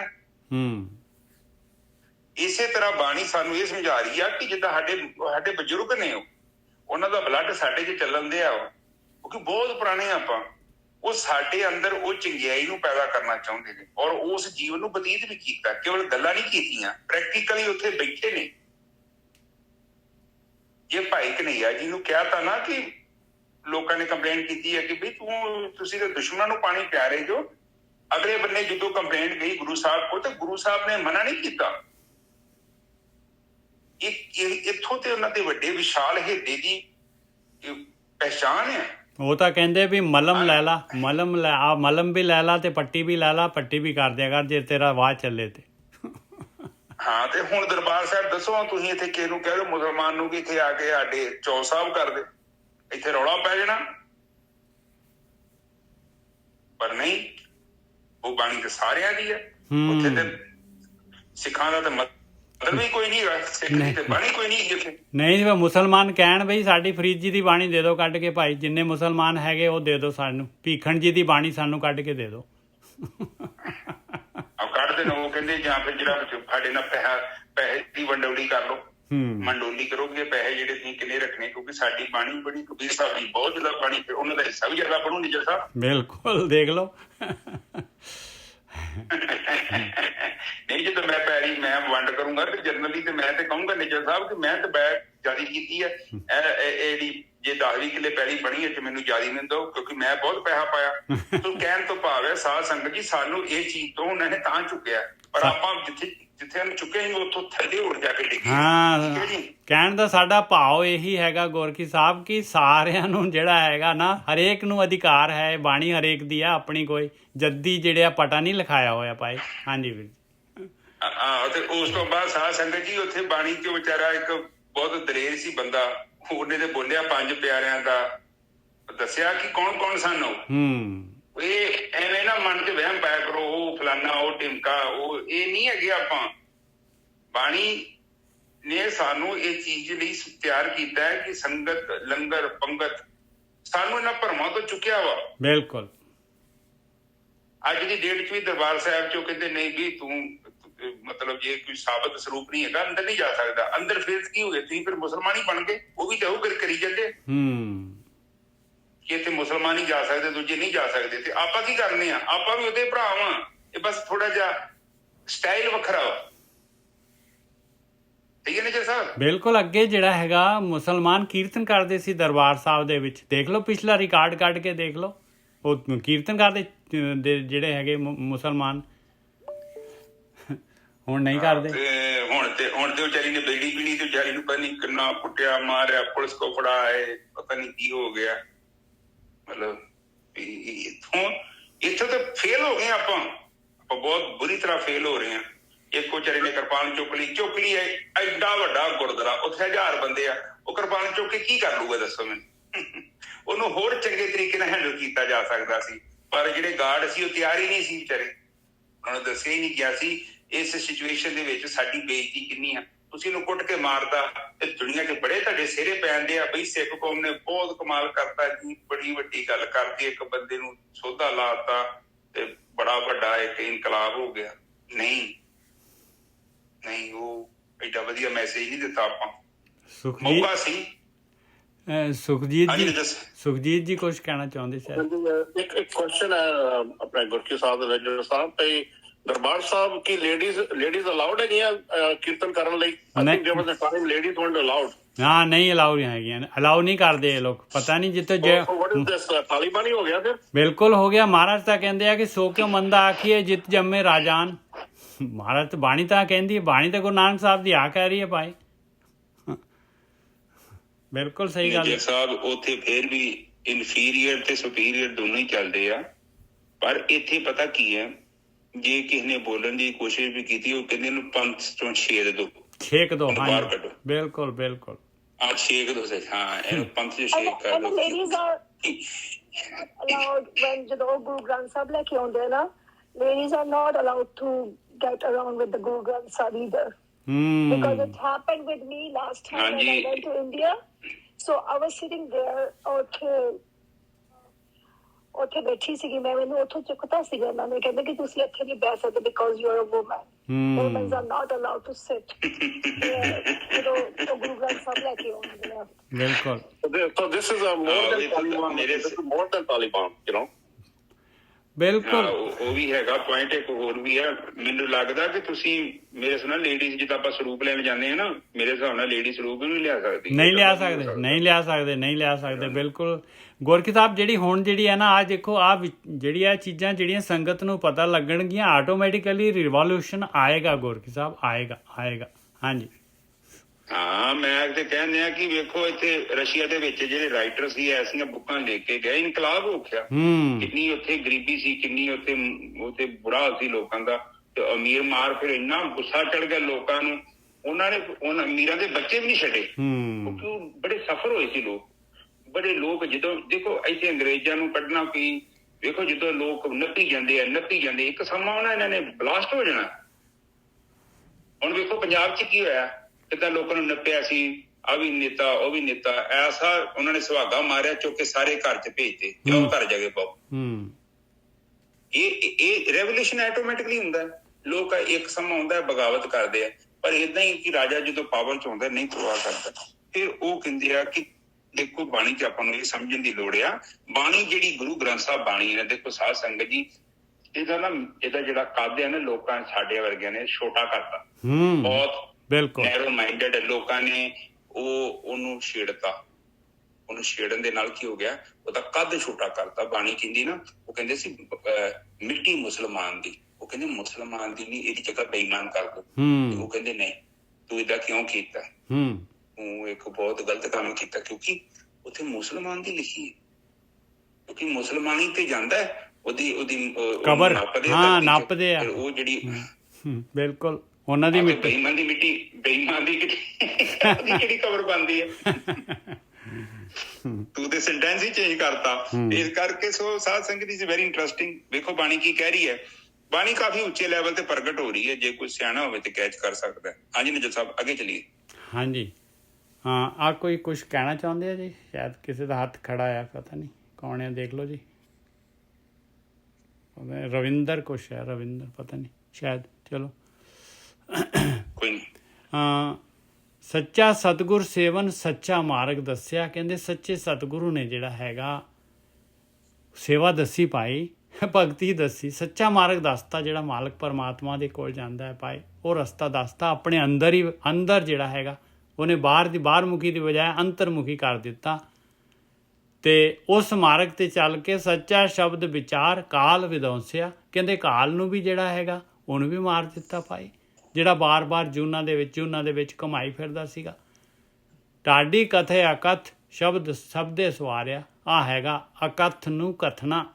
ਉਹ ਮਾਲਕ ਪਰਮਾਤਮਾ ਜਿਹੜਾ ਹੈਗਾ ਉਹਦਾ ਪ੍ਰੈਕਟੀਕਲ ਕਰਨਾ, ਜਿਹੜਾ ਕਿ ਬਿਆਨ ਤੋਂ ਬਾਹਰ ਹੈਗਾ ਭਾਈ, ਉਹਨੂੰ ਦੇਖਣਾ, ਉਹ ਅੰਮ੍ਰਿਤ ਨੂੰ ਪੀਣਾ, ਉਹਦਾ ਸਵਾਦ ਲੈਣਾ। ਮਾਲਕ ਪਰਮਾਤਮਾ ਦਾ ਆਤਮਾ ਦੇ ਦਰਸ਼ਨ ਕਰਨੇ, ਪਰਮਾਤਮਾ ਦੇ ਦਰਸ਼ਨ ਕਰਨੇ। ਸ਼ਬਦੇ ਸਵਾਰਿਆ, ਸ਼ਬਦ ਦੇ ਦੁਆਰਾ, ਧਿਆਨ ਸਿਮਰਨ ਦੇ ਦੁਆਰਾ ਸਵਾਰਿਆ ਗਿਆ ਭਾਈ। ਨਾਨਕ ਗੁਣ ਗਹਿ ਰਾਸ ਹਰ ਜੀਵ ਮੇਰੇ ਪਿਆਰਿਆ। ਇਸ ਤਰ੍ਹਾਂ ਗੁਣਾਂ ਵਾਲੀ ਰਾਸ਼ੀ ਦੇ ਨਾਲ ਉਹ ਮਾਲਕ ਪਰਮਾਤਮਾ ਔਰ ਆਤਮਾ ਦਰਸ਼ਨ ਹੋ ਜਾਂਦਾ ਹੈ ਭਾਈ, ਜੀਵਨ ਸਫਰ ਪੂਰਾ ਹੋ ਜਾਂਦਾ ਹੈ। ਹਾਂਜੀ ਵੀਰ ਜੀ। ਹਾਂਜੀ ਠੀਕ ਹੈ ਜੀ। ਸੱਚਾ ਸ਼ਬਦ ਵਿਚਾਰ ਕਾਲ ਵਿਧੰਸਿਆ। ਉਹ ਤਾਂ ਜਿਹੜਾ ਕਾਲ ਦਾ ਟਾਈਮ ਸੀ ਨਾ, ਜਿਹੜਾ ਮਰਨ ਜੰਮਣ ਦਾ ਖੇਡ ਸੀ, ਉਹ ਖਤਮ ਕਰ ਦਿੱਤੀ। ਕਾਲ ਦਾ ਮਤਲਬ ਇੰਨਾ ਹੀ ਹੈ, ਠੀਕ ਹੈ ਜੀ। ਜਿਹੜਾ ਆਪਾਂ ਬਾਰ ਘੁੰਮ ਰਹੇ ਸੀ ਨਾ ਕੋਲੂ ਦੇ ਵੈਲ ਵਾਂਗੂ, ਉਹ ਸਰਕਲ ਚ ਆਪਾਂ ਬਾਹਰ ਆ ਗਏ, ਇੱਥੇ ਆ ਗਏ, ਆਪਾਂ ਸੈਂਟਰ ਚ ਆ ਗਏ। ਸੈਂਟਰ ਦਾ ਮਤਲਬ ਜਿਹੜਾ ਤੁਰੇ ਨਾਲ ਜੁੜ ਗਿਆ, ਕਿੱਲੀ ਦੇ ਨਾਲ। ਢਾਡੀ ਕੱਥੇ ਢਾਡੀ ਕਥੇ ਅਕਥ, ਢਾਡੀ ਇਹ ਕਿਉਂ ਗਏ? ਢਾਡੀ ਕਥੇ ਅਕਥ।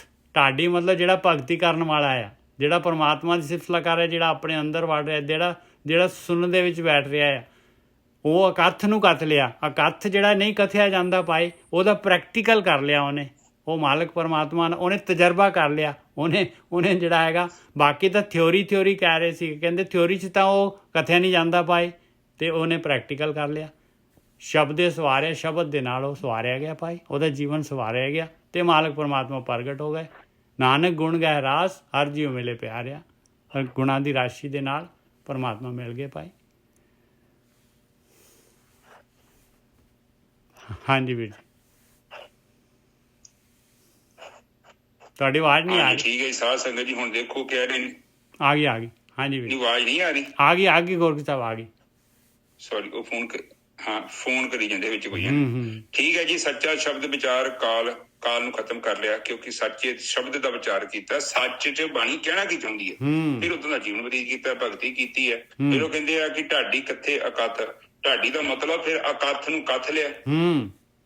ਕਿਹੜੇ ਕੱਥ ਨੂੰ ਕੱਥ ਲਿਆ? ਮਤਲਬ ਉਹਦੇ ਗੁਣਾਂ ਨੂੰ ਤੇ ਗਿਣ ਨਹੀਂ ਸਕਦੇ, ਮਤਲਬ ਉਹਦੇ ਗੁਣ ਗਾਉਣੇ, ਉਹਦੀ ਭਗਤੀ ਕਰ ਲੈਣੀ, ਕਿਉਂਕਿ ਉਹਦੇ ਵੱਲ ਤੇ ਕੋਈ ਤੁਹਾਨੂੰ ਜਾਣ ਹੀ ਨਹੀਂ ਦਿੰਦਾ। ਤੁਹਾਡੀ ਅਰਦਾਸ ਵੇਖੋ ਤੇ ਗੁਰੂਆਂ ਦੀ ਅਰਦਾਸ ਕਰੀ ਜਾਂਦੇ ਆ, ਗੁਰੂਆਂ ਦੇ ਚਰਨਾਂ 'ਚ ਅਰਦਾਸ ਕਰੀ ਜਾਂਦੇ ਆ, ਉੱਥੇ ਪਰਮਾਤਮਾ ਦਾ ਨਾਂ ਹੀ ਨਹੀਂ ਹੈਗਾ।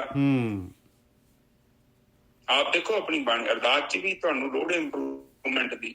ਆਪਾਂ ਜਿਹੜੀ ਅਰਦਾਸ ਕਰਦੇ ਹਾਂ, ਪਲੀਜ਼ ਸਾਧ ਸੰਗਤ ਜੀ, ਤੁਸੀਂ ਗੁਰਦੁਆਰੇ ਜਾਂਦੇ ਜੋ, ਤੁਸੀਂ ਉੱਥੇ ਗੁਰੂ ਨੂੰ ਮੱਥਾ ਨਾ ਟੇਕਿਆ ਕਰੋ, ਤੁਸੀਂ ਰੱਬ ਨੂੰ ਮੱਥਾ ਟੇਕਣਾ ਹੈ। ਆਪਾਂ ਉੱਥੇ ਬਾਬਾ ਜੀ ਕੋ, ਬਾਬਾ ਦੀਪ ਸਿੰਘ ਤੇ ਮੇਰਾ ਸ਼ਹੀਦੀ ਜਿਹੜੇ ਵੀ ਜਾਂਦੇ ਹੋਣਗੇ, ਬਾਬਾ ਸ਼ਹੀਦਾਂ ਕੋਲੇ ਬਾਬਾ ਦੀਪ ਸਿੰਘ ਕੋਈ ਮੰਗੀ ਜਾਂਦੇ ਨੇ। ਪਰ ਉੱਥੇ ਜੇਕਰ ਤੁਸੀਂ ਦੇਖੋ ਨਮਸਕਾਰ ਕਰਨਾ ਹੈ ਨਾ, ਤੇ ਇੱਕ ਚੀਜ਼ ਨੂੰ ਆਪ ਸਮਝੋ, ਉੱਥੇ ਪਰਮਾਤਮਾ ਨੂੰ ਹੀ ਆਪ ਨੇ ਮੱਥਾ ਟੇਕਣਾ। ਧਾਰਮਿਕ ਸਥਾਨ ਭਾਵੇਂ ਜਿੱਦਾਂ ਮਰਜ਼ੀ ਹੈ, ਔਰ ਬਾਣੀ 'ਚ ਵੀ ਏਦਾਂ ਦਾ ਕੋਈ ਲੈਣ ਤੁਹਾਨੂੰ ਲੈ ਕੇ ਨਹੀਂ ਗਏ ਕਿ ਉੱਥੇ ਕਿਹੜੇ ਗੁਰੂ ਨੂੰ ਮੱਥਾ ਟੇਕਣਾ। ਉਹ ਕਹਿੰਦੇ ਪਰਮਾਤਮਾ ਨੂੰ ਮੱਥਾ ਟੇਕਣਾ ਹੈ ਤੂੰ, ਅਕਥ ਨੂੰ। ਉਹ ਇੱਕ ਮਾਈਂਡ ਨਹੀਂ ਕਰਨਾ। ਮੈਂ ਗਲਤ ਨਹੀਂ ਤੁਹਾਨੂੰ ਕਹਿ ਰਿਹਾ, ਕਿਉਂਕਿ ਗੱਲ ਕਲੀਅਰ ਹੋਣੀ ਜ਼ਰੂਰੀ ਹੈ। ਜੇ ਨਹੀਂ ਕਵਾਂਗੇ ਤੇ ਤੁਹਾਨੂੰ ਪਤਾ ਵੀ ਨਹੀਂ ਲੱਗਣਾ ਇਹ ਚੀਜ਼। ਇਸ ਕਰਕੇ ਜਿਹੜੀ ਭਗਤੀ ਕਰਨੀ ਆ, ਜਿਹੜੀ ਬੰਦਗੀ ਕਰਨੀ ਆ, ਜਿਹੜਾ ਮੱਥਾ ਵੀ ਟੇਕਣਾ ਹੈ, ਤੁਸੀਂ ਪਰਮਾਤਮਾ ਨੂੰ ਹੀ ਹਾਜ਼ਰ ਨਾਜ਼ਰ ਸਮਝ ਕੇ ਟੇਕਣਾ ਹੈ, ਔਰ ਉਹੀ ਸਵੀਕਾਰ ਹੋਣਾ ਜੀ। ਨਿੱਜਰ ਸਾਹਿਬ ਬੈਠੇ ਆ, ਨਿੱਜਰ ਸਾਹਿਬ ਤੁਸੀਂ ਮੇਰੀ ਪਲੀਜ਼ ਸਮਝਣ ਦੀ ਕੋਸ਼ਿਸ਼ ਕਰੋ। ਆਪਾਂ 3 ਬੰਦੇ ਬੈਠੇ ਆ, ਜੇਕਰ ਮੈਂ ਤੁਹਾਨੂੰ ਕੁਝ ਫਤਿਹ ਬੁਲਾਵਾਂ ਤੇ ਮੇਰਾ ਫਰਜ਼ ਬਣਦਾ ਮੈਂ ਤੁਹਾਨੂੰ ਬੁਲਾਵਾਂ। ਇਹ ਪਲੀਜ਼ ਇਹ ਰੂਲ ਹੈਗਾ। ਇਹ ਨਾ ਸੋਚੋ ਕਿ ਪਰਮਾਤਮਾ ਕੋ ਆਪੇ ਪਹੁੰਚ ਜੂਗੀ, ਤੁਹਾਨੂੰ ਕਹਿਣੀ ਪੈਣੀ ਆ। ਉਹ ਡਾਇਰੈਕਟ ਕਮਿਊਨੀਕੇਸ਼ਨ ਕਰਨਾ ਪਊ ਉਹਦੇ ਨਾਲ, ਸ਼ਕਤੀ ਨਾਲ। ਤੇ ਜਿਹਦੇ ਨਾਲ ਤੁਸੀਂ ਕਮਿਊਨੀਕੇਸ਼ਨ ਕਰਦੇ ਜੋ, ਤੁਹਾਡਾ ਉਹਦੇ ਨਾਲ ਹੀ ਸੰਬੰਧ ਜੁੜਨਾ ਹੈ। ਇਹ ਸੱਚ ਜੀ। ਜੇ ਤੁਸੀਂ ਧਾਰਮਿਕ ਸਥਾਨ ਨੂੰ ਮੱਥਾ ਟੇਕਿਆ ਨਾ, ਤੁਹਾਡਾ ਧਿਆਨ, ਤੁਹਾਡਾ ਜਿਹੜਾ ਕਮਿਊਨੀਕੇਸ਼ਨ ਉਹ ਧਾਰਮਿਕ ਸਥਾਨ ਦੇ ਨਾਲ ਹੋਊਗਾ, ਪਰਮਾਤਮਾ ਦੇ ਨਾਲ ਕਿਤੇ ਨਹੀਂ ਹੋਊਗਾ। ਜੀ ਜੀ ਗੁਰਬਾਣੀ 'ਚ ਵੀ ਹੈਗਾ, ਤੁਧ ਨੂੰ ਨਿਵਣ ਮੰਨਣ ਤੇਰਾ ਨਾਉ, ਸਾਧ ਬੈਠ ਬੈਠਣ ਕੋ ਥਾਓ, ਹਨਾ ਵੀਰ ਜੀ? ਬਿਲਕੁਲ। ਇੱਕ ਹੋਰ ਵੀ ਹੈ ਨਾ ਜੀ, ਜੇ ਸਪੋਜ਼ ਕਰੋ ਅਸੀਂ ਉਹ ਪਰਮਾਤਮਾ ਨੂੰ ਨਮਸਕਾਰ ਕਰਦੇ ਆ, ਤੇ ਉਹ ਜਿਹੜੇ ਗੁਰੂ ਨੇ ਉਹ ਵੀ ਤਾਂ ਉੱਥੇ ਹੀ ਬੈਠੇ ਨੇ, ਉਹ ਕਿੱਥੇ ਨੇ? ਉਹ ਤਾਂ ਇੱਕ ਮਿੱਕ ਹੋ ਗਏ। ਸਾਗਰ ਤੇ ਸਾਰੇ ਸਾਗਰ ਹੀ ਆ ਉਹ। ਨਹੀਂ ਏਦਾਂ ਨਹੀਂ ਹੁੰਦਾ ਭਾਜੀ, ਏਦਾਂ ਨਹੀਂ। ਬਾਣੀ ਦੇ ਵਿੱਚ ਤੁਸੀਂ ਬਾਣੀ 'ਚ ਪੜ੍ਹੋ ਨਾ, ਉੱਪਰ ਵੀ ਵੇਖੋ, ਗੱਲ ਬ੍ਰਹਮ ਦੀ ਹੋਈ ਆ, ਬ੍ਰਹਮ ਨੂੰ ਹੀ ਜਾਣਨਾ। ਇੱਥੇ ਨਾ ਆਪ ਪਤਾ ਕਿਉਂ ਹੁੰਦਾ ਵਾ, ਫਿਰ ਬੜੀ ਕਨਫਿਊਜ਼ਨ ਕ੍ਰੀਏਟ ਹੋ ਜਾਣੀ। ਏਦਾਂ ਨਾ ਕਰੋ, ਕਿਉਂਕਿ ਬਾਣੀ ਜਿਹੜੀ ਕਹਿੰਦੀ ਆ ਆਤਮਾ ਨੂੰ ਚੀਨਣਾ। ਬਾਣੀ ਕਿਤੇ ਵੀ ਨਹੀਂ ਕਹਿੰਦੀ ਕਿ ਤੁਸੀਂ ਕਿਸੇ ਸਰੀਰ ਦੇ ਰੂਪ ਦੇ ਨਾਲ। ਦੇਖੋ, ਰੂਪ ਇੱਕ ਅਲੱਗ ਚੀਜ਼ ਆ, ਮੈਸੇਜ ਦਿੱਤਾ ਵਾ ਉਹ ਇੱਕ ਅਲੱਗ ਅਵਸਥਾ ਹੈ। ਪਰ ਜੇਕਰ ਤੁਸੀਂ ਅਸਲ 'ਚ ਆਤਮ ਗਿਆਨ ਪ੍ਰਾਪਤ ਕਰਨਾ ਚਾਹੁੰਦੇ ਜੋ, ਤੇ ਤੁਹਾਨੂੰ ਨਿਰਗੁਣ ਪਰਮਾਤਮਾ ਦੀ ਹੀ ਭਗਤੀ ਕਰਨੀ। ਬਿਲਕੁਲ ਸਹੀ ਹੈ, ਉਹਦੇ ਵਿੱਚ ਕੋਈ ਰੂਪ ਨਹੀਂ ਹੈਗਾ। ਬਾਣੀ ਨੇ ਬੜਾ ਕਲੀਅਰ ਕੀਤਾ ਹੈ ਭਾਜੀ, ਤੁਸੀਂ ਫਿਰ ਕਨਫਿਊਜ਼ਨ ਕ੍ਰੀਏਟ ਕਰ ਰਹੇ ਜੋ। ਰੂਪ ਨਾ ਰੰਗ ਨਾ ਰੇਖ। ਮੈਂ ਇਹ ਨਹੀਂ ਕਹਿ ਰਿਹਾ, ਮੈਂ ਤਾਂ ਇਹੀ ਕਹਿ ਰਿਹਾ ਕਿ ਵੀ ਅਸੀਂ ਪਰਮਾਤਮਾ ਨੂੰ ਹੀ ਸਿਮਰਨਾ ਹੈ, ਉਹਦੀ ਹੀ ਪੂਜਾ ਕਰਨੀ ਹੈ। ਜੋ ਨਹੀਂ, ਤੁਸੀਂ ਭਾਜੀ, ਤੁਸੀਂ ਪੂਜਾ ਭਾਜੀ ਜਿਹਦੀ ਮਰਜ਼ੀ ਕਰ ਲਓ, ਮੈਂ ਮਨਾ ਨਹੀਂ ਕਰ ਰਿਹਾ। ਤੁਸੀਂ ਜਿਹਨੂੰ ਮਰਜ਼ੀ ਮੱਥਾ ਟੇਕੋ, ਮੱਥਾ ਟੇਕੋ ਤੇ ਮੈਂ ਮਨਾ ਕਰਦਾ। ਪਰ ਜਦੋਂ ਭਗਤੀ ਦਾ ਵਿਸ਼ਾ ਆ ਗਿਆ ਨਾ, ਤੁਹਾਨੂੰ ਪਰਮਾਤਮਾ ਦੀ ਹੀ ਭਗਤੀ ਕਰਨੀ ਪਊ। ਠੀਕ ਹੈ, ਮੈਂ ਵੀ ਉਹੀ ਕਹਿ ਰਿਹਾ ਵੀਰ ਜੀ, ਵੀ ਉਹ ਗੁਰੂ ਪਹਿਲਾਂ ਹੀ ਉਹ ਮੁਕਤ ਹੋ ਕੇ ਉੱਥੇ ਹੀ ਬੈਠੇ ਨੇ, ਕਹਿਣ ਦਾ ਮਤਲਬ। ਹਾਂ, ਕਿਉਂਕਿ ਫਿਰ ਉਹ ਤੇ ਦੇਵੀ ਦੇਵਤਿਆਂ ਦਾ ਸਿਲਸਿਲਾ ਸੀ, ਮੰਦਿਰ ਸੀ, ਉਹ ਚੀਜ਼ਾਂ ਤੋਂ ਹੀ ਤੇ ਉਹਨਾਂ ਨੇ ਬ੍ਰਹਮ ਗਿਆਨੀਆਂ ਨੇ ਸਾਨੂੰ ਅਲੱਗ ਕੀਤਾ ਕਿ ਜੋ ਮਤਲਬ ਵੈਸੇ ਤੇ ਉਹ ਵੀ ਉਹੀ ਅਵਸਥਾ ਨੇ, ਪਰ ਉਹ ਅਵਸਥਾ ਹੁੰਦਿਆਂ ਵੀ ਉਹ ਅਵਸਥਾ ਨਹੀਂ ਆ। ਹਾਂਜੀ ਵੀਰ ਜੀ, ਉੱਥੇ ਰਹਿ ਹੀ ਨਹੀਂ ਜਾਂਦਾ ਕੁਛ ਵੀ, ਹਨਾ। ਗੁਰੂ ਪਰਮਾਤਮਾ ਹੀ ਜਦੋਂ ਉਹਦੇ ਵਿੱਚ ਲੀਨ ਹੋ ਗਏ ਤਾਂ ਗੁਰੂ ਉੱਥੇ ਰਹਿ, ਸਰੀਰ ਤਾਂ ਰਹਿ ਹੀ ਨਹੀਂ ਗਏ ਉੱਥੇ। ਤੁਸੀਂ ਗੁਰੂ ਦਾ ਨਾਂ ਤੇ ਲੈ ਕੇ ਵੇਖ ਲਓ, ਤੁਹਾਡੇ ਪ੍ਰਮਾਤਮਾ ਦੇ ਵਿਚਕਾਰ ਉਹ ਗੁਰੂ ਨੇ ਆ ਜਾਣਾ ਵਾ। ਤੁਸੀਂ ਲਫ਼ਜ਼ ਲੈ ਕੇ ਵੇਖ ਲਓ। ਬਿਲਕੁਲ ਮੇਰਾ ਕਹਿਣਾ, ਜਾਓ ਤੁਸੀਂ ਮੱਥਾ ਟੇਕੋ ਉੱਥੇ, ਗੁਰੂ ਰਾਮਦਾਸ ਨੂੰ ਮੱਥਾ ਟੇਕ ਲਓ। ਉਸ ਤੋਂ ਬਾਅਦ ਫਿਰ ਪ੍ਰਮਾਤਮਾ ਕਿੱਥੇ ਹੈ ਦੱਸੋ ਮੈਨੂੰ ਨਿੱਜਰ ਸਾਹਿਬ। ਬਿਲਕੁਲ ਸਹੀ ਹੈ ਜੀ, ਬਿਲਕੁਲ ਸਹੀ ਹੈ। ਗੁਰੂ ਦੇਖੋ, ਗੁਰੂਆਂ ਨੇ ਜਿਹਨੂੰ ਮੱਥਾ ਟੇਕਿਆ, ਆਪਾਂ ਨੂੰ ਉਸ ਨੂੰ ਮੱਥਾ ਟੇਕਣ ਨੂੰ ਕੀ ਹੋ ਰਿਹਾ ਹੈ? ਨਿੱਜਰ ਸਾਹਿਬ ਆਪਾਂ ਉੱਥੇ ਉਹ ਬਾਣੀ ਚ ਕਲੀਅਰ ਕੀਤੀ, ਰੂਪ ਨਹੀਂ ਹੈ, ਰੰਗ ਨਹੀਂ ਹੈ, ਰੇਖ ਨਹੀਂ ਆ। ਇੱਥੇ ਬੜੀ ਵੱਡੀ ਪ੍ਰੋਬਲਮ ਆ। ਆਪਣੇ ਮੋਸਟਲੀ ਜਿੰਨੇ ਵੀ ਗੁਰਦੁਆਰੇ ਜਾਂਦੇ ਆ, ਕੋਈ ਪ੍ਰਮਾਤਮਾ ਨੂੰ ਮੱਥਾ ਨਹੀਂ ਟੇਕਦਾ। ਜੇਕਰ ਇਹ ਸੱਚ ਹੈ ਨਾ ਤੇ ਤੁਸੀਂ ਪੁੱਛ ਕੇ ਵੇਖ ਲਓ। ਤੇ ਇਹਨਾਂ ਕਹਿਣਾ ਵੀ ਨਹੀਂ, ਕਿਉਂਕਿ ਕਹਿਣਾ ਔਖਾ ਹੈ। ਫਿਰ ਉਹਨਾਂ ਕਹਿਣਾ ਜਿਹੜਾ ਪ੍ਰਮਾਤਮਾ, ਫਿਰ ਮੈਂ ਘਰੇ ਟੇਕ ਲੂੰਗਾ, ਇੱਥੇ ਆਉਣ ਦੀ ਕੀ ਲੋੜ ਪਈ ਹੈ? ਬਾਅਦ ਫਿਰ ਉਹਨਾਂ ਦੀ ਦੁਕਾਨ ਬੰਦ ਹੋ ਜਾਣੀ ਹੈ ਜੀ। ਫਿਰ ਬੰਦ ਹੋ ਜਾਣਾ, ਉਹਨਾਂ ਦਾ ਚੜਾਵਾ ਬੰਦ ਹੋ ਜਾਣਾ। ਹਾਂ ਚਲੋ ਠੀਕ ਹੈ, ਅੱਗੇ ਚੱਲੀਏ। ਆ ਮਾਈਕ ਬੰਦ, ਜਿਹਦੇ ਬੈਲ ਵੱਜਣ ਦੀ ਬੰਦ ਕਰ ਦਿਓ।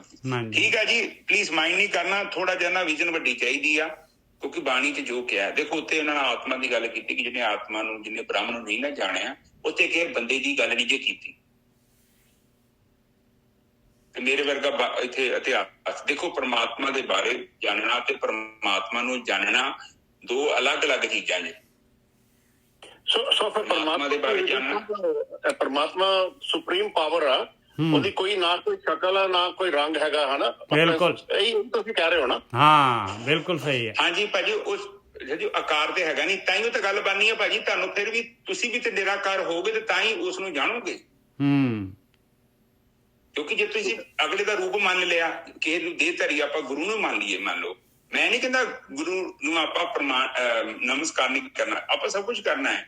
ਪਰ ਜਿਹੜਾ ਆਪਾਂ ਧਾਰਮਿਕ ਸਥਾਨ ਤੇ ਜਾ ਕੇ ਜਦੋਂ ਆਪਾਂ ਡੈਡੀਕੇਸ਼ਨ ਕਰਦੇ ਹਾਂ, ਆਪਣੇ ਆਪ ਦਾ ਜਿਹੜਾ ਸਿਰ ਨਵਾਉਂਦੇ ਹਾਂ, ਤੁਸੀਂ ਗੁਰੂ ਦੇ ਗੜ ਹੀ ਲਗਾਉਣਾ, ਤੁਸੀਂ ਪ੍ਰਮਾਤਮਾ ਨੂੰ ਹੀ ਅੱਡ ਨਾ ਜਾ ਸਕਣਾ। ਭਗਤੀ ਵੀ ਤੁਸੀਂ ਕਰਨੀ ਆ, ਤੁਸੀਂ ਪ੍ਰਮਾਤਮਾ ਦੀ ਹੀ ਕਰਨੀ ਹੈ। ਠੀਕ ਆ ਜੀ, ਠੀਕ ਆ। ਔਰ ਇਹ ਬਾਣੀ ਚ ਵੀ ਇਹੋ ਲਿਖਿਆ ਹੈ। ਉਹ ਤਾਂ ਤੱਤ ਸੀ, ਤੱਤਾਂ ਚ ਲੀਨ ਹੋ ਗਏ ਸਾਰੇ। ਜੋ ਲੀਨ ਹੋਏ ਆ, ਜਿਸ ਮਾਲਕ ਦੀ ਭਗਤੀ ਕਰਕੇ ਉਹ ਲੀਨ ਹੋਏ ਆ, ਆਪਾਂ ਵੀ ਉਹੀ ਕੰਮ ਕਰਕੇ ਭਾਈ ਆਪਾਂ ਵੀ ਲੀਨ ਹੋਣਾ ਹੈ। ਗੱਲ ਤਾਂ ਇਹੀ ਹੈ, ਜੋ ਆਪਾਂ ਨੇ ਉਹਨਾਂ ਦੇ ਪੈਰਾਂ ਤੇ ਹੀ ਚੱਲਣਾ ਹੈ। ਅਸਲੀ ਤੱਤ ਵਸਤੂ ਇਹੀ ਹੈ। ਬਿਲਕੁਲ ਜੀ, ਬਿਲਕੁਲ ਸਹੀ। ਹਾਂਜੀ ਵੀਰ ਜੀ, ਗੋਰਖੀ ਸਾਹਿਬ ਜੀ ਸ਼ਾਇਦ ਡਿਸਕਨੈਕਟ ਹੋ ਗਏ। ਨਹੀਂ ਹੈਗੀ ਜੀ, ਮੈਨੂੰ ਕੋਈ ਕਾਲ ਆ ਗਈ ਲੱਗਦੀ ਹੈ। ਓਕੇ।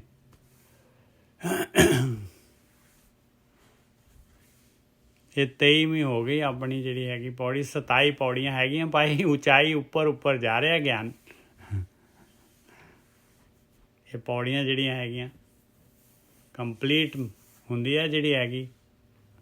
ਨਿੱਜਰ ਸਾਹਿਬ, ਇੱਕ ਰਿਕੁਐਸਟ ਹੋਰ ਹੈਗੀ ਆ, ਇਹਨਾਂ ਤੋਂ ਆਪਾਂ ਗਿਆਨ ਤਾਂ ਬਹੁਤ ਲੈ ਰਹੇ, ਥੋੜਾ ਕਿਸੇ ਪ੍ਰੈਕਟੀਕਲ ਬਾਰੇ ਵੀ ਥੋੜਾ ਜਿਹਾ 10-15 ਮਿੰਟ ਲਾਓ ਸਾਰਿਆਂ ਲਈ ਪਲੀਜ਼। ਠੀਕ ਹੈ ਜੀ, ਰਿਕੁਐਸਟ ਹੈ। ਹਾਂਜੀ ਹਾਂਜੀ।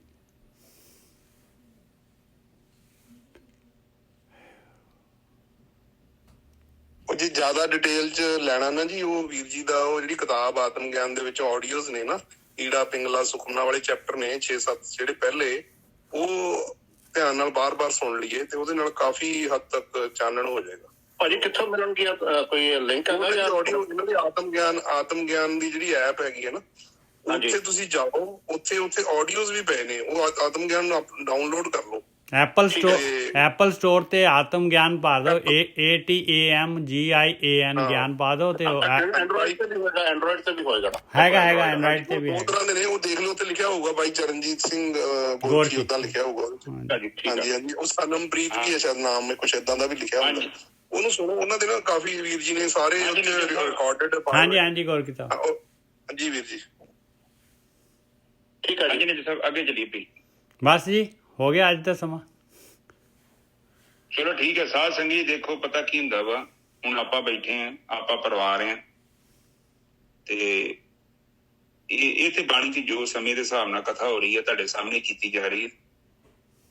ਤੇ ਤੁਹਾਨੂੰ ਕੁਛ ਗੱਲਾਂ ਤੁਹਾਨੂੰ ਪਸੰਦ ਵੀ ਆ ਸਕਦੀਆਂ, ਕੁਛ ਗੱਲਾਂ ਤੁਹਾਨੂੰ ਨਹੀਂ ਵੀ ਪਸੰਦ ਆ ਸਕਦੀਆਂ। ਡਜ਼ਨਟ ਮੈਟਰ, 100% ਜੋ ਵੀ ਕਹਿ ਰਹੇ ਹਾਂ ਤੁਸੀਂ ਉਹਨੂੰ ਮੰਨਣਾ ਨਹੀਂ। ਆਪਣੀ ਬੁੱਧੀ ਦੇ ਆਧਾਰ ਤੇ ਉਹਨੂੰ ਪਰਖੋ, ਜੋ ਤੁਹਾਨੂੰ ਸਹੀ ਲੱਗਦਾ ਤੁਸੀਂ ਉਹ ਕਰ ਸਕਦੇ ਜੋ। ਬਾਕੀ ਬਾਣੀ ਦੇ ਵਿੱਚ ਸਟੇਟਮੈਂਟ ਹੈਗੀ ਆ, ਜੇ ਬਾਣੀ ਦੀ ਸਟੇਟਮੈਂਟ ਤੁਹਾਡੇ ਗਿਆਨ ਦੇ ਬਾਰੇ ਜਾਂ ਤੁਹਾਡੀ ਜੋ ਵੀ ਤੁਸੀਂ ਧਾਰਨਾ ਧਰੀ ਆ ਉਹਨੂੰ ਕਹਿੰਦੀ ਆ ਕਿ ਠੀਕ ਹੈ ਤੇ ਤੁਸੀਂ ਉਹਨੂੰ ਸਵੀਕਾਰ ਕਰੋ। ਤੇ ਜੇ ਬਾਣੀ ਮਨਾ ਕਰਦੀ ਆ ਤੇ ਤੁਹਾਡੇ ਕੋਲ ਵੀ ਬੁੱਧੀ ਹੈਗੀ ਆ ਤੇ ਤੁਸੀਂ ਉਹਨੂੰ ਜਸਟੀਫਾਈ ਕਰ ਸਕਦੇ। ਸੋ ਅੱਜ ਦੀ ਵਿਚਾਰ ਇੱਥੇ ਸਮਾਪਤ ਜੀ। ਹਾਂਜੀ ਵੀਰ ਜੀ। ਏਕ ਓਂਕਾਰ ਸਤਨਾਮ ਕਰਤਾ ਪੁਰਖ ਨਿਰਭਉ ਨਿਰਵੈਰ ਅਕਾਲ ਮੂਰਤ ਅਜੂਨੀ ਸੈਭੰ ਗੁਰ ਪ੍ਰਸਾਦ। ਇਹ ਮੇਰੇ ਪਿਤਾ ਗਰੀਬ ਨਿਵਾਜ ਬਾਣੀ ਪੜ੍ਹਦੇ ਆ, ਵਿਚਾਰ ਕਰਦੇ ਆ, ਬਾਣੀ ਸਰਵਣ ਕਰਦੇ ਆ। ਅਨੇਕਾਂ ਪ੍ਰਕਾਰ ਦੀਆਂ ਭੁੱਲਾਂ ਤੇ ਗਲਤੀਆਂ ਹੋ ਗਈਆਂ। ਨਿਦਾਨ ਬੱਚੇ ਸਮਝ ਕੇ ਮਾਫ ਕਰੋ। ਅੱਗੇ ਤੋਂ ਸ਼ੁੱਧ ਦੀ ਸਪਸ਼ਟ ਬਾਣੀ ਪੜ੍ਹਨ ਦੀ ਆਗਿਆ ਬਖਸ਼ਣੀ। ਆਈਆਂ ਸੰਗਤਾਂ ਦੀ ਹਾਜ਼ਰੀ ਆਪਣੇ ਦਰ ਤੇ ਪ੍ਰਵਾਨ ਕਰਨੀ। ਦੇਨ ਰੋਗਤਾ ਤੰਦਰੁਸਤੀ ਬਖਸ਼ਣੀ, ਘਰ ਵਿੱਚ ਸੁੱਖ ਸ਼ਾਂਤੀ ਬਖਸ਼ਣੀ, ਨਾਮਦਾਨ ਬਖਸ਼ਣਾ।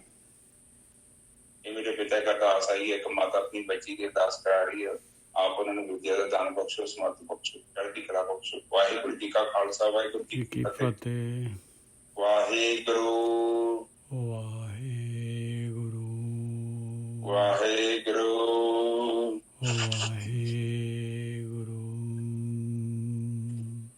ਵਾਹਿਗੁਰੂ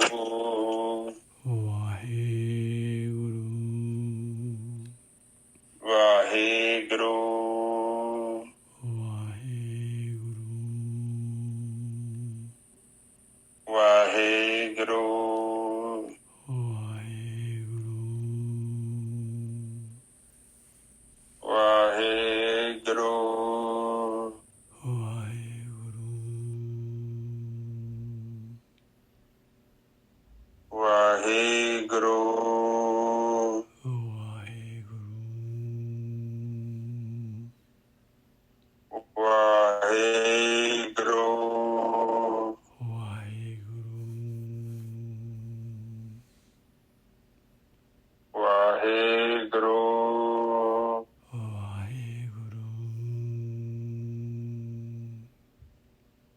ਵਾਹਿਗੁਰੂ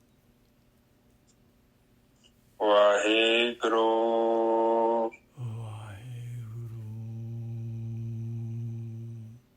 ਵਾਹਿਗੁਰੂ ਵਾਹਿਗੁਰੂ ਵਾਹਿਗੁਰੂ ਸਾਧ ਸੰਗਤ ਦੀ ਚੁੱਪ ਹੋ ਜਾਓ। ਵਾਹਿਗੁਰੂ ਵਾਹਿਗੁਰੂ ਵਾਹਿਗੁਰੂ ਵਾਹਿਗੁਰੂ ਵਾਹਿਗੁਰੂ ਵਾਹਿਗੁਰੂ ਵਾਹਿਗੁਰੂ ਵਾਹਿਗੁਰੂ ਵਾਹਿਗੁਰੂ ਵਾਹਿਗੁਰੂ ਜੀ ਕਾ ਖਾਲਸਾ, ਵਾਹਿਗੁਰੂ ਜੀ ਕੀ ਫਤਿਹ।